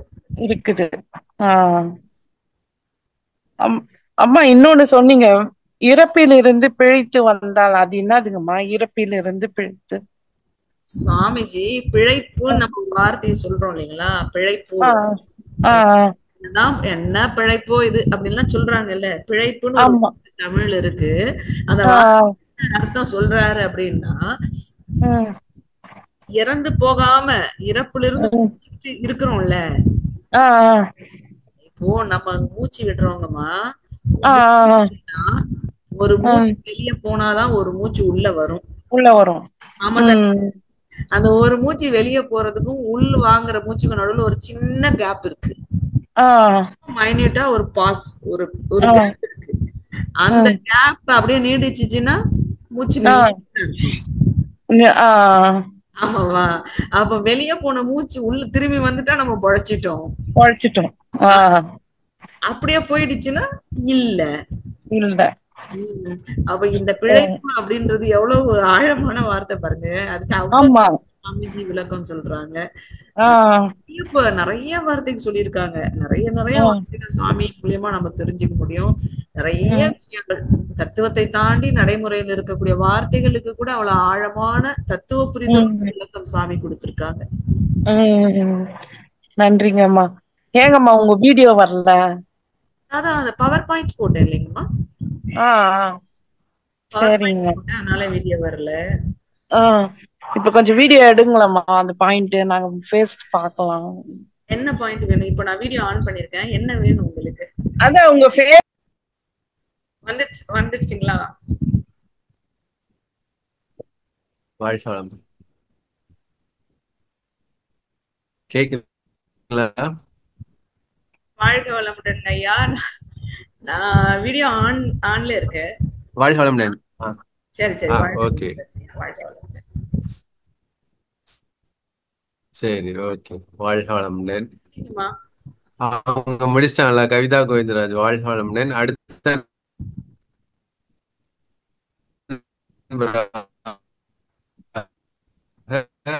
சிவபிரகாசம்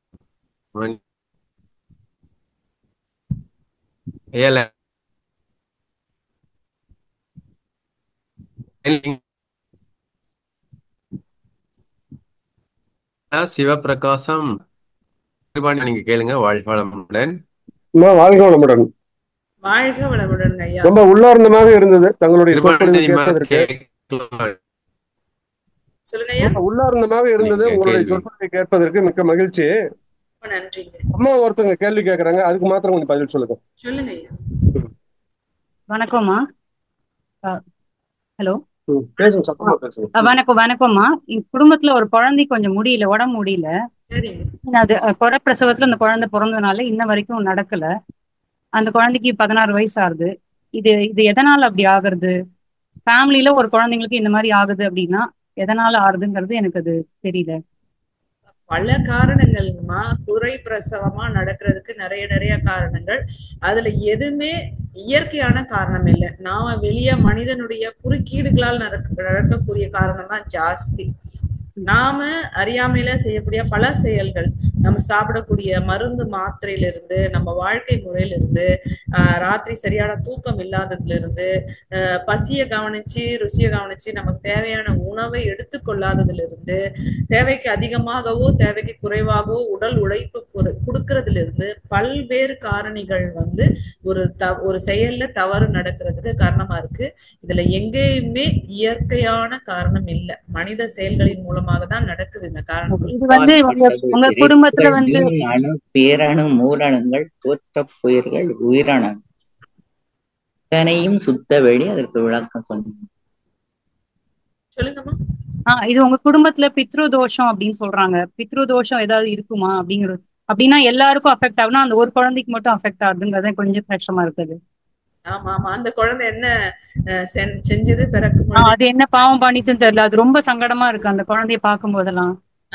ஆனா ஆற்றல் குறைபாடு எங்கேயோ ஏற்பட்டிருக்குன்னு மட்டும் நமக்கு தெரியுது. இந்த குறையோட ஒரு முழுமையான காலம் தாய் வயிற்றுல இருக்க முடியாத ஒரு சூழல் ஏற்பட்டிருக்குன்னா தாய்க்கே அதை தாங்கக்கூடிய ஆற்றல் இல்லை, கர்ப்பப்பையில போதுமான வலிமை இல்லை. அதனாலதான் அந்த முழுமையான காலம் வரை உள்ள தாங்க முடியாம வெளியேற்றிருக்காங்க.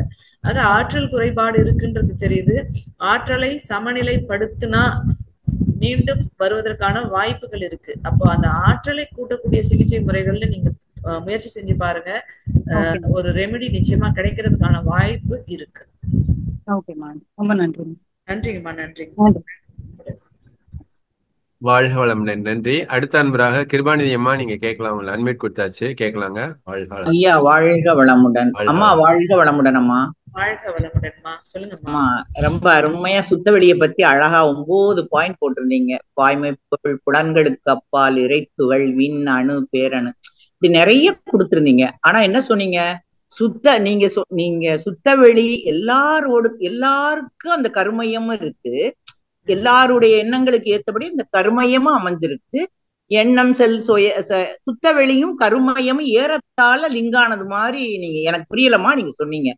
ஆனா இந்த 800 கோடி ஜனங்களுக்கும் என்னதான் ஒற்றுமை இருந்தா கூட ஒவ்வொரு ஜனங்களுக்கு ஒவ்வொரு நிமிஷமும் குணங்களும் மனம் எல்லாமே வேறுபடுது. அது எப்படிமா எல்லாம் இணைந்துதானே இருக்குமா? சுத்தவெளியும் இணைந்துதான் இருக்கு, கருமையமும் இணைந்துதான் இருக்கு. இப்ப அந்த அம்மா அப்பா சொல்றாங்க பாருங்க, அவங்க சொல்லிலே நமக்கு வேதனையா இருக்கு. அந்த குழந்தையை பெற்ற அம்மா எப்படி துடிதுடிப்பாங்கன்னு. அவங்க யாரு எந்த கருமையமோ தெரியல சொல்றேன். அந்த மாதிரி சில வேதனைகள் சிலருக்குன்னு ஒதுக்கப்பட்டது மாதிரி கூட இருக்குமா. நன்றிமா, வாழ்க வளமுடன். கண்டிப்பா உங்க கருத்தை சொல்லி நம்புறேன். வந்து பொதுமைப்படுத்த முடியாது. இந்த தெய்வத்தோட தன்மையை நம்ம பார்த்துட்டே வரும்பொழுது அதோட கடைசி என்ன வந்து நின்னுச்சிங்கன்னா கூறுதல் அறம், காஸ் அண்ட் இஃபெக்ட் அப்படின்னு தான் வருது. செயல் விளைவு அப்படின்னு சுவாமி சொல்லுவாங்க. அந்த செயல் நாம தான் செஞ்சிருக்கணும்னு அவசியம் இல்லை. அதனுடைய விளைவை வேணா நாம அனுபவிக்கலாம். அந்த செயலுக்கு காரணமா நம்மளே இருக்கணும் அப்படின்றது அவசியம் இல்லை. நாமளா இருக்கலாம், நம்மளோட முன்னோர்களா இருக்கலாம், அது 7 தலைமுறைகளுக்கு முன்னாடி நடந்த ஒரு செயலாக கூட இருக்கலாம். அதனுடைய விளைவு எப்போ அனுபவிக்க முடியும் அப்படின்னா சாமி சொல்லுவாங்க, ஒருத்தர் ஒரு செயலை செய்வதற்கான நோக்கம், அவங்க கிட்ட இருக்கக்கூடிய திறமை, தொடர்பு கொள்ளக்கூடிய பொருள் அல்லது நபர், காலம், இது எல்லாம் கணிஞ்சு வரும்பொழுது அது விளைவாக மலர்ந்துடும். இப்ப நீங்க சொன்ன அதே உதாரணத்துக்கு அவங்க காரணமா இருக்கணும்ன்ற அவசியம் கூட இல்லை. அப்ப எங்கேயோ இந்த காரணம், இந்த தவறு இழைக்கப்பட்டு அது எல்லாம் சேர்ந்து வந்து இந்த இடத்துல விளைவை அனுபவிக்க வேண்டியவங்களா அவங்க இருக்காங்க. இது எப்படி நீங்க சொன்ன அதேதான், அந்த கருமையத்தால் இணைக்கப்பட்ட தொடர்பு இருக்கிறதுனால அந்த கருமையத்துல இருந்துதான் இது வந்திருக்கு அப்படின்னும் பொழுது இதை அனுபவிச்சுதான் ஆகணும் அப்படின்ற ஒரு நிலை.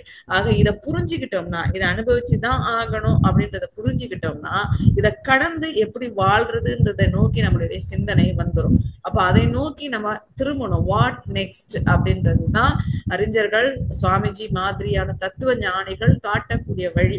அடுத்தது என்ன, அதையே நினைச்சுக்கிட்டு உழப்பிக்கிட்டு இருக்க வேண்டாம். What next. அப்ப வாட் நெக்ஸ்டுக்கான வழிகள் நிச்சயமாக அதை நோக்கி நாம போகும் பொழுது நம்மளுடைய ஏற்ப, நம்மளுடைய தன்மைக்கு ஏற்ப கதவு, சுவாமி சொல்றாரு கதவு முதலியே மூடல, கதவு திறந்த பிறகுதான் ஒரு கதவு மூடுது அப்படின்னு சொல்லி. அப்ப திறந்ததை பார்க்கணும். நம்ம மூடிக்கிட்டு இருக்க கதவை பார்த்து புலம்பிக்கிட்டே இருக்கிறதான் நேரத்தை செலவு பண்ணிட்டு இருக்கோமே தவிர திறந்து வச்சிருக்கிறத பார்த்தோம்னா நிச்சயமான நமக்கான வழி கிடைக்கும். ஆக நாம கவலைப்படுவதையும் நம்ம கையை மீறி நடக்கக்கூடிய விஷயங்களையே உழண்டுகிட்டு இருப்பதையும் விட்டுட்டு நம்மால என்ன செய்ய முடியும், நமக்குள்ள இருக்க இறைவன் நிச்சயமாக நமக்கு ஒரு வழியை காட்டுவான்ற நம்பிக்கையோட பாத்தீங்கன்னா பல கதவுகள், ஒரு கதவு இல்லம்மா, பல கதவுகள் திறந்திருப்பது நமக்கு தெரியும். அதை நம்ம எத்தனையோ செய்தித்தாள்களை எவ்வளவோ பாக்குறோம். எத்தனையோ விதமாக பாதிக்கப்பட்ட பிசிக்கலி சேலஞ்ச் அப்படின்னு சொல்லக்கூடிய மாற்றுத்திறனாளிகளுடைய திறமைகள் வெளிவந்து கொண்டிருப்பதை, அவங்க சாதித்து கொண்டிருப்பதை, அவங்களுடைய தனித்துவத்தை நிரூபித்துக் கொண்டிருப்பதை நம்ம பார்க்கிறோம். இதையெல்லாம் ஒரு முன்னுதாரணமா எடுத்துட்டு நாம வந்து நமக்கு கிடைச்சிருக்கக்கூடிய, அவங்களுக்கு கிடைச்சிருக்கக்கூடிய வாழ்ந்து தான் ஆகணும். உண்மைமா, உண்மை, உண்மைமா. ரொம்ப சிறப்புமா, நன்றிமா. கண்டிப்பா ஈஸியா எடுத்துக்கணும். வாழ்க வளமுடன். அதுக்கு பக்குவம் வேணும். வாழ்த்துக்கள். வாழ்க வளம். நன்றிமா ஐயா. நன்றி ஐயா. வாழ்க வளமுடன் பாஸ்கர் ஐயா. நன்றி, மிக்க நன்றி. வாழ்க வளம் நம்ம, வாழ்க வளமுடன். அடுத்த அன்பராக அருள்நிதி சிவசக்தி ஸ்ரீலங்கா, உங்களை அன்போடு அழைக்கின்றோம். உங்களுக்கு அன்மியூட் கொடுத்தாச்சு. நீங்க ஐயா வாழ்க வளமுடன். அம்மா வாழ்க வளமுடன். அம்மா சொல்லுங்கம்மா. மிக சிறப்பாக இருந்துச்சுமா. உன்னுள் நான் என்னுள் நீ, அந்த கருத்து வந்தம்மா மிக சிறப்பா இருந்துச்சுமா. அதுல ஒரு களஞ்சியம் சொன்னீங்கம்மா, உன்னிலே நான் அடங்க என்னுள்ளே நீ விளங்க, உனது தன்மை ஒளிர என் உள்ளம் தூய்மை பெற்றேன். அது ரொம்ப ரொம்ப ஆழமான விஷயம் ஒண்ணுங்கம்மா. உண்மையிலேயே அதை பத்தி கொஞ்சம் சொல்லுங்கம்மா. பாடல சொல்லும் பொழுதே அதற்கான விளக்கத்தை நான் கொடுத்திருக்கேன். இதை அவங்க ரெக்கார்டிங்க மீண்டும் கூட டெலிகாஸ்ட் பண்ணலாம். ரொம்ப எளிமையா என்னன்னா, அந்த தெய்வம் நாம நினைக்கிறோம்ல, அந்த நம்மளால ஏதாவது ஒண்ணு செய்ய முடியுமா? இப்ப சொன்ன மாதிரி ஒரு மூச்சு வெளியே போய் ஒரு மூச்சு உள்ள வருதே, அது கூட நம்ம கையில இல்ல. ஆமாமா, சின்ன விஷயமான அது கூட நம்ம கையில இல்ல. சாமி சொல்லுவாங்க, கைய நான் உயர்த்துறேன்னு நீ நினைக்கிற, வாய்க்கு சாப்பாடை கொண்டு போக முடியாம கீழே இறங்குற கைகள் பல இருக்கு. சரிங்கம்மா. அப்ப நம்மளால முடியறது ஒண்ணுமே இல்ல. அந்த கொண்டு போன சாப்பாடு வேணா நீ கொண்டு போயிருக்கலாம், அத ரசமா ரத்தமா மாத்துனது யாருன்னு கேட்பாரு. ஆக இங்க நாம அப்படின்னு நினைக்கிறது ஒண்ணும் இல்ல அப்படின்ற உணர்வு வந்து ஒரு மன அடக்க நிலைக்கு போய் நம்மளுடைய செயல்களை செய்யும் பொழுது என்னுள்ள இருக்க இறைவன் தான் இதை செய்யறான், அந்த ஆற்றல், அந்த பேராற்றல் தான் இதை இயக்குதுன்ற ஒரு பணிவு நிலை நமக்குள்ள வரும் பொழுது அது நமக்குள்ள அப்படி சொரூபமாக காட்சியளிக்கும். எது? இறைத்தன்மை. அப்ப உன்னிலே நான் நடங்க, என்னிலே நீ விளங்க. அப்படி நீ அந்த விளங்கி உள்ள இருக்கிற அந்த தெய்வம் நமக்குள்ள விளக்கமாக புரிய பெற, தெரிய பெற எனதுள்ளம் தூய்மை பெற்றேன். அப்போ நமக்குள்ள இருக்கக்கூடிய பதிவுகள் எல்லாம் நீங்கிவிடும். அதுக்கு எதுவுமே தேவையில்லைங்க. சரிங்கம்மா. மிக சிறப்பான வரிகள்மா. ஆமாங்கம்மா. சுவாமிஜி அவ்வளவு அற்புதமா, அந்த அவ்வளவு எளிமையா அவ்வளவு அற்புதமான வரிகள் அது அருட்தந்தை இது. ஆமாம்மா. அம்மா இன்னொரு கேள்வி என்னன்னு கேட்டாங்கம்மா, ஒரு குறிப்பிட்ட சிலரை சந்திக்கிற டைமுக்குமா அந்த புருவ மத்தியிலயுமா துடிப்பு வருங்கம்மா. எல்லாரையும் சந்திக்கக்குள்ள இல்லையம்மா, ஒரு சிலர்கிட்ட நாங்க பேசிக்கிட்டு இருக்கக்குள்ளயுமா ஒரு துடிப்பு, ஒரு அதிர்வு ஒண்ணு இருக்குங்கம்மா. அது இப்படித்தானே எல்லா டைம் இல்லாம ஒரு சில நேரங்கள்ல ஒருத்தர் பேசிக்கிட்டு இருக்கக்குள்ள துடிப்பு வருதுனாமா, அது என்ன காரணம் அம்மா? எல்லா விஷயத்துக்கும் காரணம் தேடிக்கிட்டு இருக்க வேண்டாம். அப்புறம் இவங்க நல்லவங்க, இவங்களை பார்த்தா துடிப்பு வருது, அவங்கள பார்த்தா துடிப்பு வரல அப்படின்ற டிஸ்கிரிமினேஷனுக்கு நமக்கு போயிடும். சரிங்கம்மா. சுழற்சிய அப்ப நாம கவனிக்கிறோம். சரிங்கம்மா. நாம கவனிக்கிற அளவுக்கு அது இயங்கிக்கிட்டு இருக்கு. மத்த நேரத்துல அது கொஞ்சம் அடக்கமா இயங்குது அப்படின்னு அதை கடந்து வந்துருங்க. சரிங்கம்மா. சரிங்கம்மா. ஆகினை வருது, நான் நல்லா பண்ணுவேன் அப்படின்ற நிலைக்கும் போக தேவையில்ல. எதுனா அப்படி போயிட்டோம் அப்படின்னு வச்சுக்கோங்க, அது சரியா தெரியலன்னா நம்ம வருத்தமும் படுவோம். விஷயத்தையும் அப்படியே கடந்து வாங்க. It's happening. உள்ள அதனுடைய இயல்புல ஒரு செயல் அது நடக்குது, அது இப்படி இருக்கு, அவ்வளவுதான். ஜஸ்ட் அத கிராஸ் பண்ணிடுங்க, கம் ஓவர். அது நல்ல விடயம் தானேம்மா. அது தியானம் செய்யறதுனாலதான் அந்த மாதிரி விஷயங்கள் நடக்குதாங்கம்மா. அதுதாங்கம்மா. இப்போ ஒரு மனுஷன் வந்து எப்பொழுதும் அமைதியா இருக்கணும், அதுதான் மனிதனுடைய இயல்பு. ஆமா, மனிதன் அப்படின்னா மனநிலை வேகம் அமைதி நிலையில இருக்கணும் அப்படின்றதுதான் இயல்பு. நாம அமைதி இல்ல, உணர்ச்சி வசப்பட்ட நிலையில தான் இருக்கிறோம். அப்ப நம்மள நீ இயல்புக்கு வா, அமைதிக்கு வா அப்படின்னு தியானம் அப்படின்னு பல வழி வகைகளை முன்னோர்கள் கொண்டு வராங்க. இப்ப நான் அமைதிக்கு வந்துட்டேன், நான் என் இயல்புல இருக்கிறேன் அப்படின்றதே நம்ம நல்லது, சந்தோஷப்படுறது, கொண்டாட வேண்டியது, சிறப்பானது அப்படின்லாம் நினைச்சுக்க முடியுமா? இயல்பா இருக்கிறத இயல்பா தானே போகணும். இயல்பா இருக்கணும், உண்மையா இருக்கணும், நான் பொய் சொல்லாம இருக்கணும், நான் நல்லது செய்யணும் அப்படின்லாம் மனுஷனா பிறந்த என்னுடைய இயல்பு. அந்த இயல்பு பிறந்ததையே நாம வந்து ஒரு புகழ்ச்சிக்கான காரணமாகவோ பெருமையாக எடுத்துக்கிறதோ இல்ல நல்லதுன்னு கொண்டாடுவதற்கான காரணமோ எடுத்துக்க தேவையில்லை. அது இயல்பா அந்த இயல்புலயே இருக்கிறது தான் நல்லது. சரிங்கம்மா. வாழ்க வளமுடன்மா.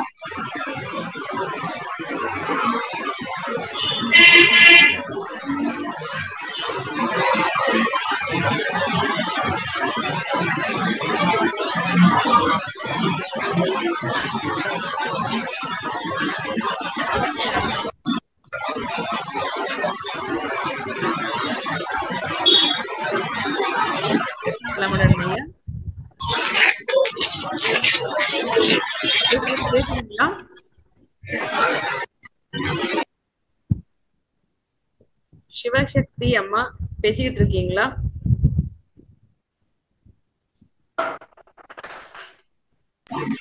அம்மா வாழ்க வளமுடன். அம்மா சொல்லுங்கம்மா.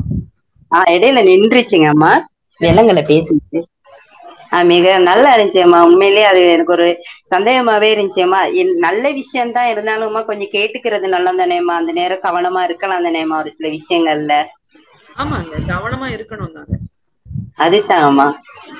எல்லாமே அவருடைய இடத்துக்கு போன பிறகு தானேம்மா நாங்க நிறைய விஷயங்கள, சந்தோஷமான விஷயங்கள் நிறைய அடைஞ்சிருக்கோம்மா. இன்னும் அவருடைய விஷயங்கள் எதுலையுமே விட்டு விலகலையம்மா. அவர் மூலியமா நாங்க நல்லா இருக்கோம்மா. அந்த மாதிரி நிறைய விஷயங்கள், சந்தோஷமான விஷயங்கள் நடக்குதுங்கம்மா. அவருக்கு வார்த்தை இல்லம்மா சொல்றதுக்கு. கண்டிப்பாமா, கண்டிப்பா. அதோட வாழ்ந்துகிட்டு இருக்கோம் நாங்க.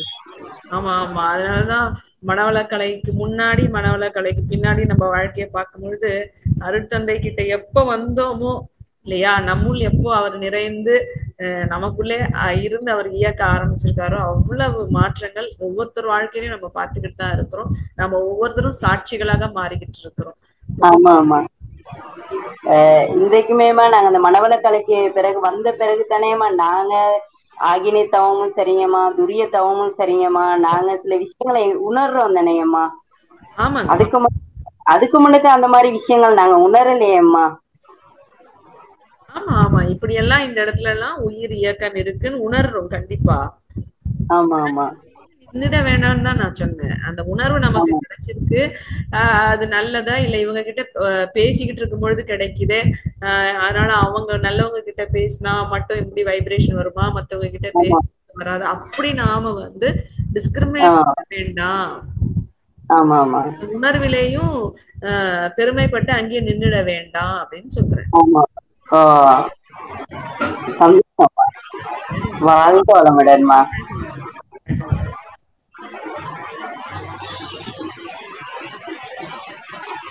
வாழ்க வளமுடன். வாழ்க வளமுடன். வாழ்க வளமுடன்.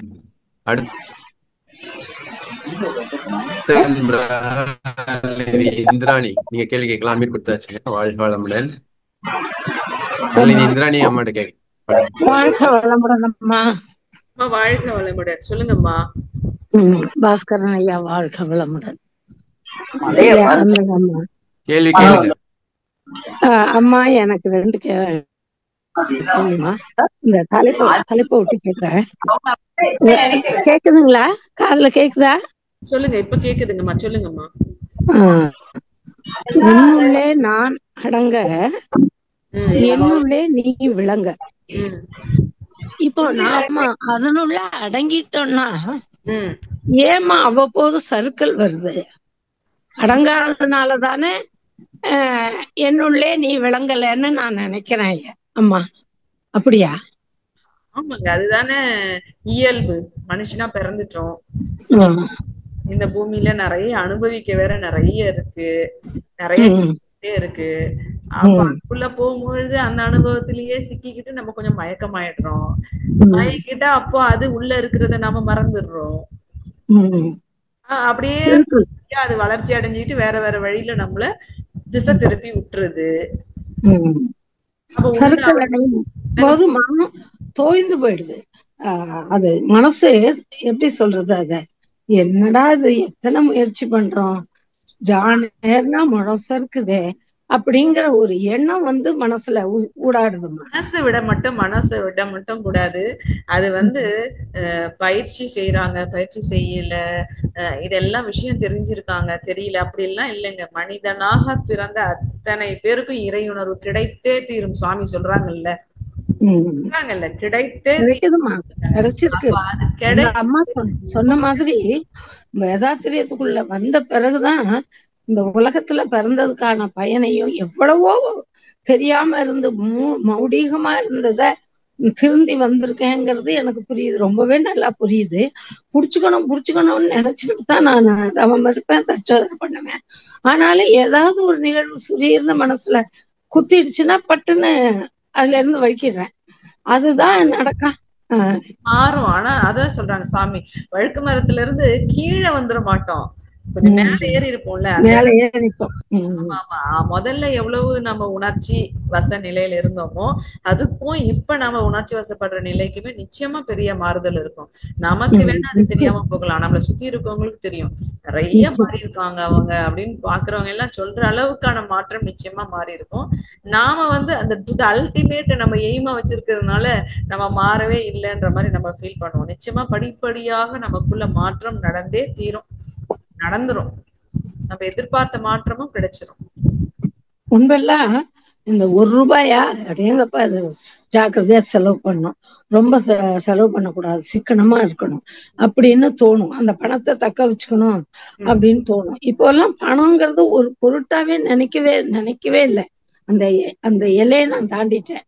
ஆனாலும் இந்த உணர்ச்சிகள் அருகுண சீரமைப்பு பண்ணியிருக்கமே, நம்ம இப்படி நடக்கிறமேன்னு மனசாட்சி உறுத்தும் போது கூட ம். அத வந்துட்டு 1000 தடவை வாழ்க வளம் சொன்னாலும் அது போகாதுங்கிறது தெரிஞ்சு வருத்தம் மேலிடுதுமா. மேலும் மேலும் வருந்த வேண்டி.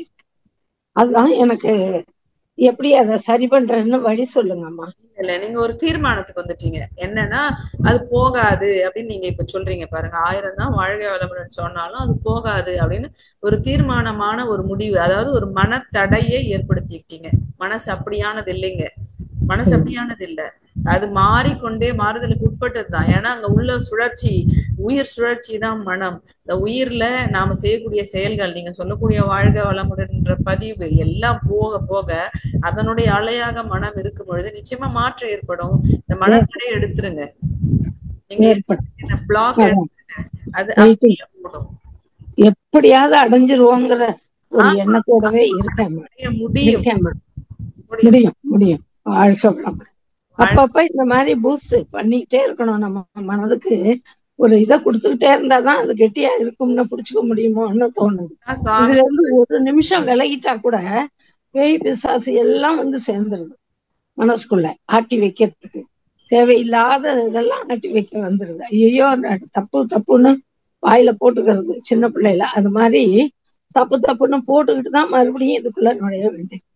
அது நேரம் வந்த உடனே அது ஏதோ கீ கொடுத்த பொம்மையாட்டமா போய் போனை ஆன் பண்ணி அதை பார்த்து அதை பண்ணாதான் நிம்மதி. விட்டுட்டோம்னா ஒரு பெருசா விட்டுட்டோமே, ஏன் இப்படி பண்ணோம், ஏன் இப்படி பண்ணோம், நல்லா தானே இருந்தோம், ஏன் போடலை, ஏன் ஜூம் கலந்துக்கல அப்படின்னு ஒரு உறுத்தல் இருக்கு. உறுத்தல் வந்துருது.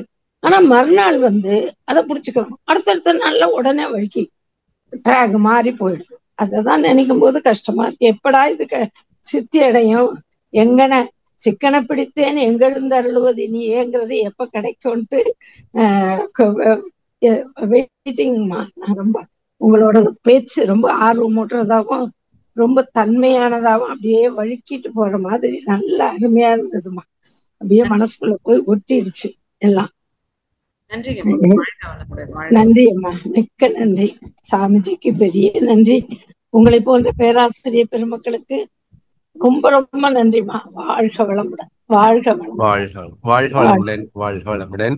அடுத்த நண்பராக மாரிமுத்து M13 நீங்க கேள்வி கேட்கலாம். உங்களை அட்மிட் கொடுத்தாச்சுங்க. வாழ்க வளமுடன். வாழ்க வளமுடன். வாழ்க வளமுடன். வாழ்க வளமுடன் ஐயா. ரொம்ப அருமையாக உண்மையான அப்படின்னு சொல்லிட்டு அது என்னதான் நம்ம வந்து நம்ம பயிற்சிகள் எல்லாம் பண்றது வந்து சில நேரங்களில் சில விஷயங்களை ஏற்றுக்கொள்ள முடியாத ஒரு சூழ்நிலை நம்மளுக்கும் வருது. பயிற்சி எடுத்தவங்களுக்கும் எடுக்காதவங்களுக்கும் என்ன வித்தியாசம் அப்படின்னு பார்த்தீங்கன்னா, பயிற்சி எடுத்தவங்க வந்து சாதாரணமா ஒரு விஷயத்த வந்து டக்கு டக்குன்னு உணர்ச்சி சொல்லிடுவாங்க. ஆனா நாம ஒரு விஷயத்த சொல்லணும்னா நம்ம யோசிச்சு மற்ற உயிருக்கு துன்பம் கொடுக்கக்கூடாது அப்படின்னு நினைச்சு நம்ம சொல்றோம். ஆனா அவங்க அந்த நிலையில இல்லாததுனாலும் அவங்க அது அவங்களுக்குள்ள அந்த இருக்கு, உணரக்கூடிய தன்மை எல்லாருக்குமே இருக்கு. அதை உணர்ந்த அளவுக்கு உணராத நிலையில வரும்போது பாத்தீங்கன்னா இந்த மாதிரி இருக்கக்கூடிய நிலை நமக்கும் சில நேரங்கள் வந்து அது எதிர்வினை ஆற்ற வேண்டிய சூழ்நிலை வருது. நாமளும் அவங்களுக்கு ஏற்ற மாதிரி அந்த இது பண்ண வேண்டியதா இருக்கு. இப்ப இந்த நிலை அது வந்து நடுப்புசனமா இருந்தாலும் அது ஒரு சாதாரண ஏற்றுக்கொள்ளக்கூடிய ஒரு நிலையில எப்பவுமே அதை நம்ம கலந்து போறதுக்கு நம்ம என்ன மாதிரி செஞ்சுக்கணும், என்ன மாதிரி இருக்கணும். அதான் வழுக்கி கீழே விழக்கூடாது. நாம தான் கொஞ்சம் உயர்ந்த நிலை மாறி இருக்கிறோம் இல்லையா, அந்த அவேர்னஸ் இருந்தாலே போதும். சாமி சொல்ற அந்த விழிப்புணர்வு, அந்த கவனம். ஏன்னா நாம தெரிஞ்சு செய்யறோம், தெரியாம செய்யறோம், எதுவா இருந்தாலும் விளைவு ஒண்ணுதான். ஆனாலும் இது விளைவு தீமை அப்படின்னு தெரிஞ்ச பிறகும் அதை செய்யும் பொழுது உள்ளுக்குள்ள இருந்து ஒருத்த பேசிக்கிட்டே இருக்கான், அதையும் புறம் தள்ளி அலட்சியப்படுத்தி செய்யறோம் அப்படின்னா நமக்கு விளைவு கொஞ்சம் கூடுதலா தானே வரும். அதாவது வேகம் முக்கியமா தானே வரும். அத கவனத்துல வச்சுக்கணும். அம்மா முதல்ல சொல்லி பார்ப்பாங்க, சாதாரணமா அம்மா சொல்லி பார்ப்பாங்க, அப்புறம் அதட்டி சொல்லுவாங்க, அப்புறம் அடிச்சு சொல்லுவாங்க. நாம நாம எதை விரும்புறோம்னு நம்ம தான் முடிவு பண்ணணும். ஆமா ஆமா ஆமா அம்மா சொல்லும் போதே கேட்கணும். அது வந்து அவங்கதான் முடிவு பண்றாங்க நம்ம என்னவா இருக்குன்னு அவங்க முடிவு பண்றாங்க. பல பேர் நம்ம எதிரில் இருக்கவங்க நாம என்ன மாதிரி முடிவு எடுக்கணும் அவங்க தான் முடிவு பண்றாங்க சில நேரங்கள். அப்படி எல்லாம் கிடையாதுங்க ஐயா. அப்படி அதை எப்படி முடிவு பண்ண முடியும்? அது எப்படி நடக்கும் இல்லையா? அது எப்படி நடக்கும்? ஒவ்வொருத்தருக்குள்ளும் சுயமா ஒரு அறிவு, ஒரு தேவை, ஒரு தேடல் இருக்கும் பொழுது எதிரில இருக்கிறவங்க முடிவு பண்ணி நீங்க நடக்கிறீங்கன்னா நீங்க அவ்வளவு எப்படி சொல்ல முடியும், நாம நம்மளுடைய அவ்வளவு பிளெக்சிபிளா இருக்கும், அவ்வளவு வளைஞ்சு கொடுக்குறோம். சில நேரத்துல வளைஞ்சு கொடுக்கணும், சில நேரத்துல நாணல் நிச்சயமா இருக்க வேண்டியதா இருக்கு. ஆனாலும் நம்ம போக வேண்டிய இடம் எது அப்படின்னா, எப்படி டேக் ரைட் லெஃப்ட் எல்லாம் எடுக்கலாம், ஆனா போக வேண்டிய டெஸ்டினேஷன் கரெக்டா போயிடணும். சரி, கண்டிப்பா. நோக்கம் கரெக்டா அங்க வச்சுக்கிட்டு அதை நோக்கிதான் போகணும், இந்த டீவியேஷன் எது இருந்தாலும். சரிங்க சரிங்க, ரொம்ப நன்றி. ரொம்ப ரொம்ப அருமையான விளக்கம். வாழ்க வளமுடன், வாழ்க வளமுடன். நன்றி ஐயா, வாழ்க வளமுடன். அடுத்த நண்பராக கவிதா ஸ்ரீனிவாசன், நீங்க அம்மாட்ட கேள்வி கேட்கலாங்க. அன்மியூட் கொடுத்தாச்சு, கேட்கலாம். வாழ்க வளமுடன். ஐயா வாழ்க வளமுடன். ஐயா அம்மா வாழ்க வளமுடன். இல்ல கிளாரிபிகேஷன் ரொம்ப நல்லா இருக்கு. இது ஜஸ்ட் இப்போ ரைஸ் ஆன கொஸ்டின். இந்த பாவப்பதவிகள் இந்த மூத்த பசங்களுக்கு இல்ல அந்த ஜெனரேஷனுக்கு மட்டும் அதிகம் அந்த வீரியம் அதிகமா இருக்குமாங்க அம்மா? லைக் இப்போ ஜாஸ்தி போயிடுமான்னு கேக்குறீங்க? ஆமாங்கம்மா. அப்படியெல்லாம் இல்லைங்க, அவங்க செய்த பதவிகள் என்ன இருக்கோ அதுக்கு தகுந்த மாதிரிதான் அவங்க அனுபவிப்பாங்க. அப்படியெல்லாம் இல்ல, யாருக்கு கடத்தப்படலாம், எல்லாருக்குமே கூட கடத்தப்படலாம். இன்னும் சயின்டிபிக்கா பார்க்கும் பொழுது நம்மளுடைய ஜீன்ல நம்ம செய்யறத எல்லாம் பதிஞ்சிருக்கு, இந்த ஜீன்ஸ் கேரி ஓவர் பண்ணுது அப்படின்றத நம்ம பார்க்கிறோம் இல்லையா? ஜீன்ல போகுது, எல்லாருக்கும் எல்லாம் போகுது, யாருக்கிட்ட வெளிப்படுது அப்படின்றதுக்குதான் சாமி சொல்றாங்க. அந்த நபருடைய நோக்கம், அவங்க தன்மை, அவங்களுடைய திறமை, அது தொடர்பு கொள்ளக்கூடிய பொருள் அல்லது அவங்க தொடர்பு கொள்ளக்கூடிய நபர், காலம், இதெல்லாம் சேர்ந்துதான் அது என்ன மாதிரி விளைவாக வெளிப்படணும்னு சொல்லுது. ரொம்ப எளிமையா அந்த நம்மளுடைய உடற்பயிற்சிக்கு சுவாமிஜி சொல்லுவாரு, ஒரே குடும்பத்துல ஒரு 4-5 அக்கா தங்கச்சியோட பிறந்தவங்க இருக்காங்க. அம்மா அப்பா 2 பேருக்குமே நீரிழிவு நோய் இருந்து அந்த நோய் வந்த பிறகு பிறந்த பிள்ளைகள்னே வச்சுக்கோங்க, 5 பேருக்குமே சர்க்கரை நோய் வரணும்ல. ஆமா, அப்படித்தானே விஞ்ஞானம் சொல்லுது. ஆமா, ஒருத்தர் நம்ம மனவளக்கலை பயிற்சிக்கு இந்த பயிற்சிகள்லாம் செய்ய ஆரம்பிச்சிருக்காரு, செஞ்சுக்கிட்டே இருக்காரு அப்படின்னா அவங்களுக்குள்ள பாத்தீங்கன்னா அந்த நோய்க்கான கூறுகள் இருக்குமே தவிர நோய் வெளிப்படாது. ஓகே, சரிங்களா? சரிங்க. ஆமா தானே? ஆமாங்கம்மா, ஆமாங்கம்மா. எதுக்காக அப்படி கேட்டேன்னா, ஒரு ஃபேமிலிமா இது ஒரு 5th ஜெனரேஷன் ஆயிட்டு இருக்கு. அந்த ஃபர்ஸ்ட் மூத்த பசங்களோட ஃபேமிலில தான் பிரச்சனை ஏதோ ஒரு ப்ராப்ளம். பட் அதர்வைஸ் அவங்க கூட பிறந்தவங்களுக்கு இப்ப இருக்க ஜெனரேஷன் 2, அதுக்கு அடுத்த 4, அது அவங்க எல்லாரும் பார்க்க அது உள்ளுக்குள்ள இருக்கோ என்ன தெரியாது. பட் அதர்வைஸ் அவங்க எல்லாம் நல்லா இருக்காங்க. இத ஃபர்ஸ்ட் மூத்த பிள்ளை, அதுக்கு அடுத்த மூத்த, அதே அவங்க மட்டும் தான் ரொம்ப ப்ராப்ளம் ஃபேஸ் பண்ணிட்டு இருக்காங்க. அப்படி ஏதாவது இருக்குமா அப்படின்னு தான் கேட்டேங்கம்மா. பொதுவா ஒரு காரணம் என்ன அப்படின்னு நம்ம ஜெனரலா பார்க்கும் பொழுது, இந்த தாய் தகப்பன் அப்படின்றவங்களுக்கே முதல் குழந்தை அப்படின்றது முதல் அனுபவம். அதுவும் நம்ம மாதிரியான கலாச்சாரத்துல கேட்டு தெரிஞ்சுக்க முடியாது, அவங்கவுங்க பட்டுதான் அந்த அனுபவத்தை பெறணும். அதனால அத பத்தி எந்த இதுவும் அவங்களுக்கு தெரியாத ஒரு விஷயத்துக்குள்ள போகும்பொழுது நிறைய தயக்கமும் நிறைய பயமும் எஸ்பெஷலி பெண்ணுக்குள்ள இருக்கு. ஒரு பேறு காலத்துல முதல் குழந்தைய வயிற்றுல தாய் சுமந்துகிட்டு இருக்கும் பொழுது நிறைய பயங்கள், நிறைய கேள்விகள். அந்த கேள்விக்கு அந்த பயத்தை போக்கக்கூடிய நல்ல தீர்வுகளை சொல்லக்கூடிய விளக்கமோ அவங்களுக்கு நன்னம்பிக்கையோ கிடைக்கிறது இல்லை. அந்த சூழல்ல தான் அந்த கருவுக்குள்ள அந்த குழந்தை வளருது. Okay, okay. அதனால எப்பவுமே சொல்லுவாங்கல்ல, மூத்த குழந்தை கொஞ்சம் இந்த பயம், இந்த மாதிரியான விஷயங்கள், தடைகள், கொஞ்சம் கூச்ச சுபாவமா இருக்கிறது, கொஞ்சம் எல்லாத்தையும் கிராஸ் பண்றதுல கொஞ்சம் நிதானமா இருக்கிறது அப்படின்ட்டு நம்ம பொதுவாவே பாக்குறது இந்த மாதிரியான ஒரு சிக்கலாலதான். அதே 2வது குழந்தை 3வது குழந்தைன்னு வரும்பொழுது இவங்களுக்கே ஒரு அனுபவம் கிடைச்சிட்டுறதுனால அதை தைரியமா எதிர்நோக்குற ஒரு சூழலுக்கு அந்த தாய் போக்குறாங்க. இது ஜெனரலா இருக்கக்கூடிய ஒரு காரணம். இன்னும் பல காரணங்கள் இருக்கு. ஓகே, வெரி ரொம்ப கிளாரிபிகேஷன். தேங்க்யூமா. வாழ்க வளமுடன்மா. தேங்க்யூ ஐயா. தேங்க்யூ ஐயா. வாழ்க வளமுடன் ஐயா. நன்றி அம்மா. வாழ்க வளமுடன். வாழ்த்துக்கள். வாழ்க வளமுடன். அடுத்து என்பதில் யாரும் கேள்வி கேட்க இருக்கீங்களா? வாழ்க வளமுடன். அம்மா நிறைவு செய்யலாங்களா? நிறைவு செஞ்சுக்கலாங்க ஐயா. ரொம்ப நன்றிங்க ஐயா, ரொம்ப நன்றி. உங்களுக்கும் பின்புலத்துல இருந்து கொடுத்திருக்க ஐடி டீமுக்கும் எவ்வளவு திட்டமிடல், எவ்வளவு சிறப்பான பணிகள். அனைவருக்கும் ரொம்ப நன்றிங்க. வாழ்க வளமுடன், வாழ்க வளமுடன். மிக்க மகிழ்ச்சியம்மா, வாழ்க வளமுடன். நம் கடமை அறவாழ்வின் நாட்டத்தே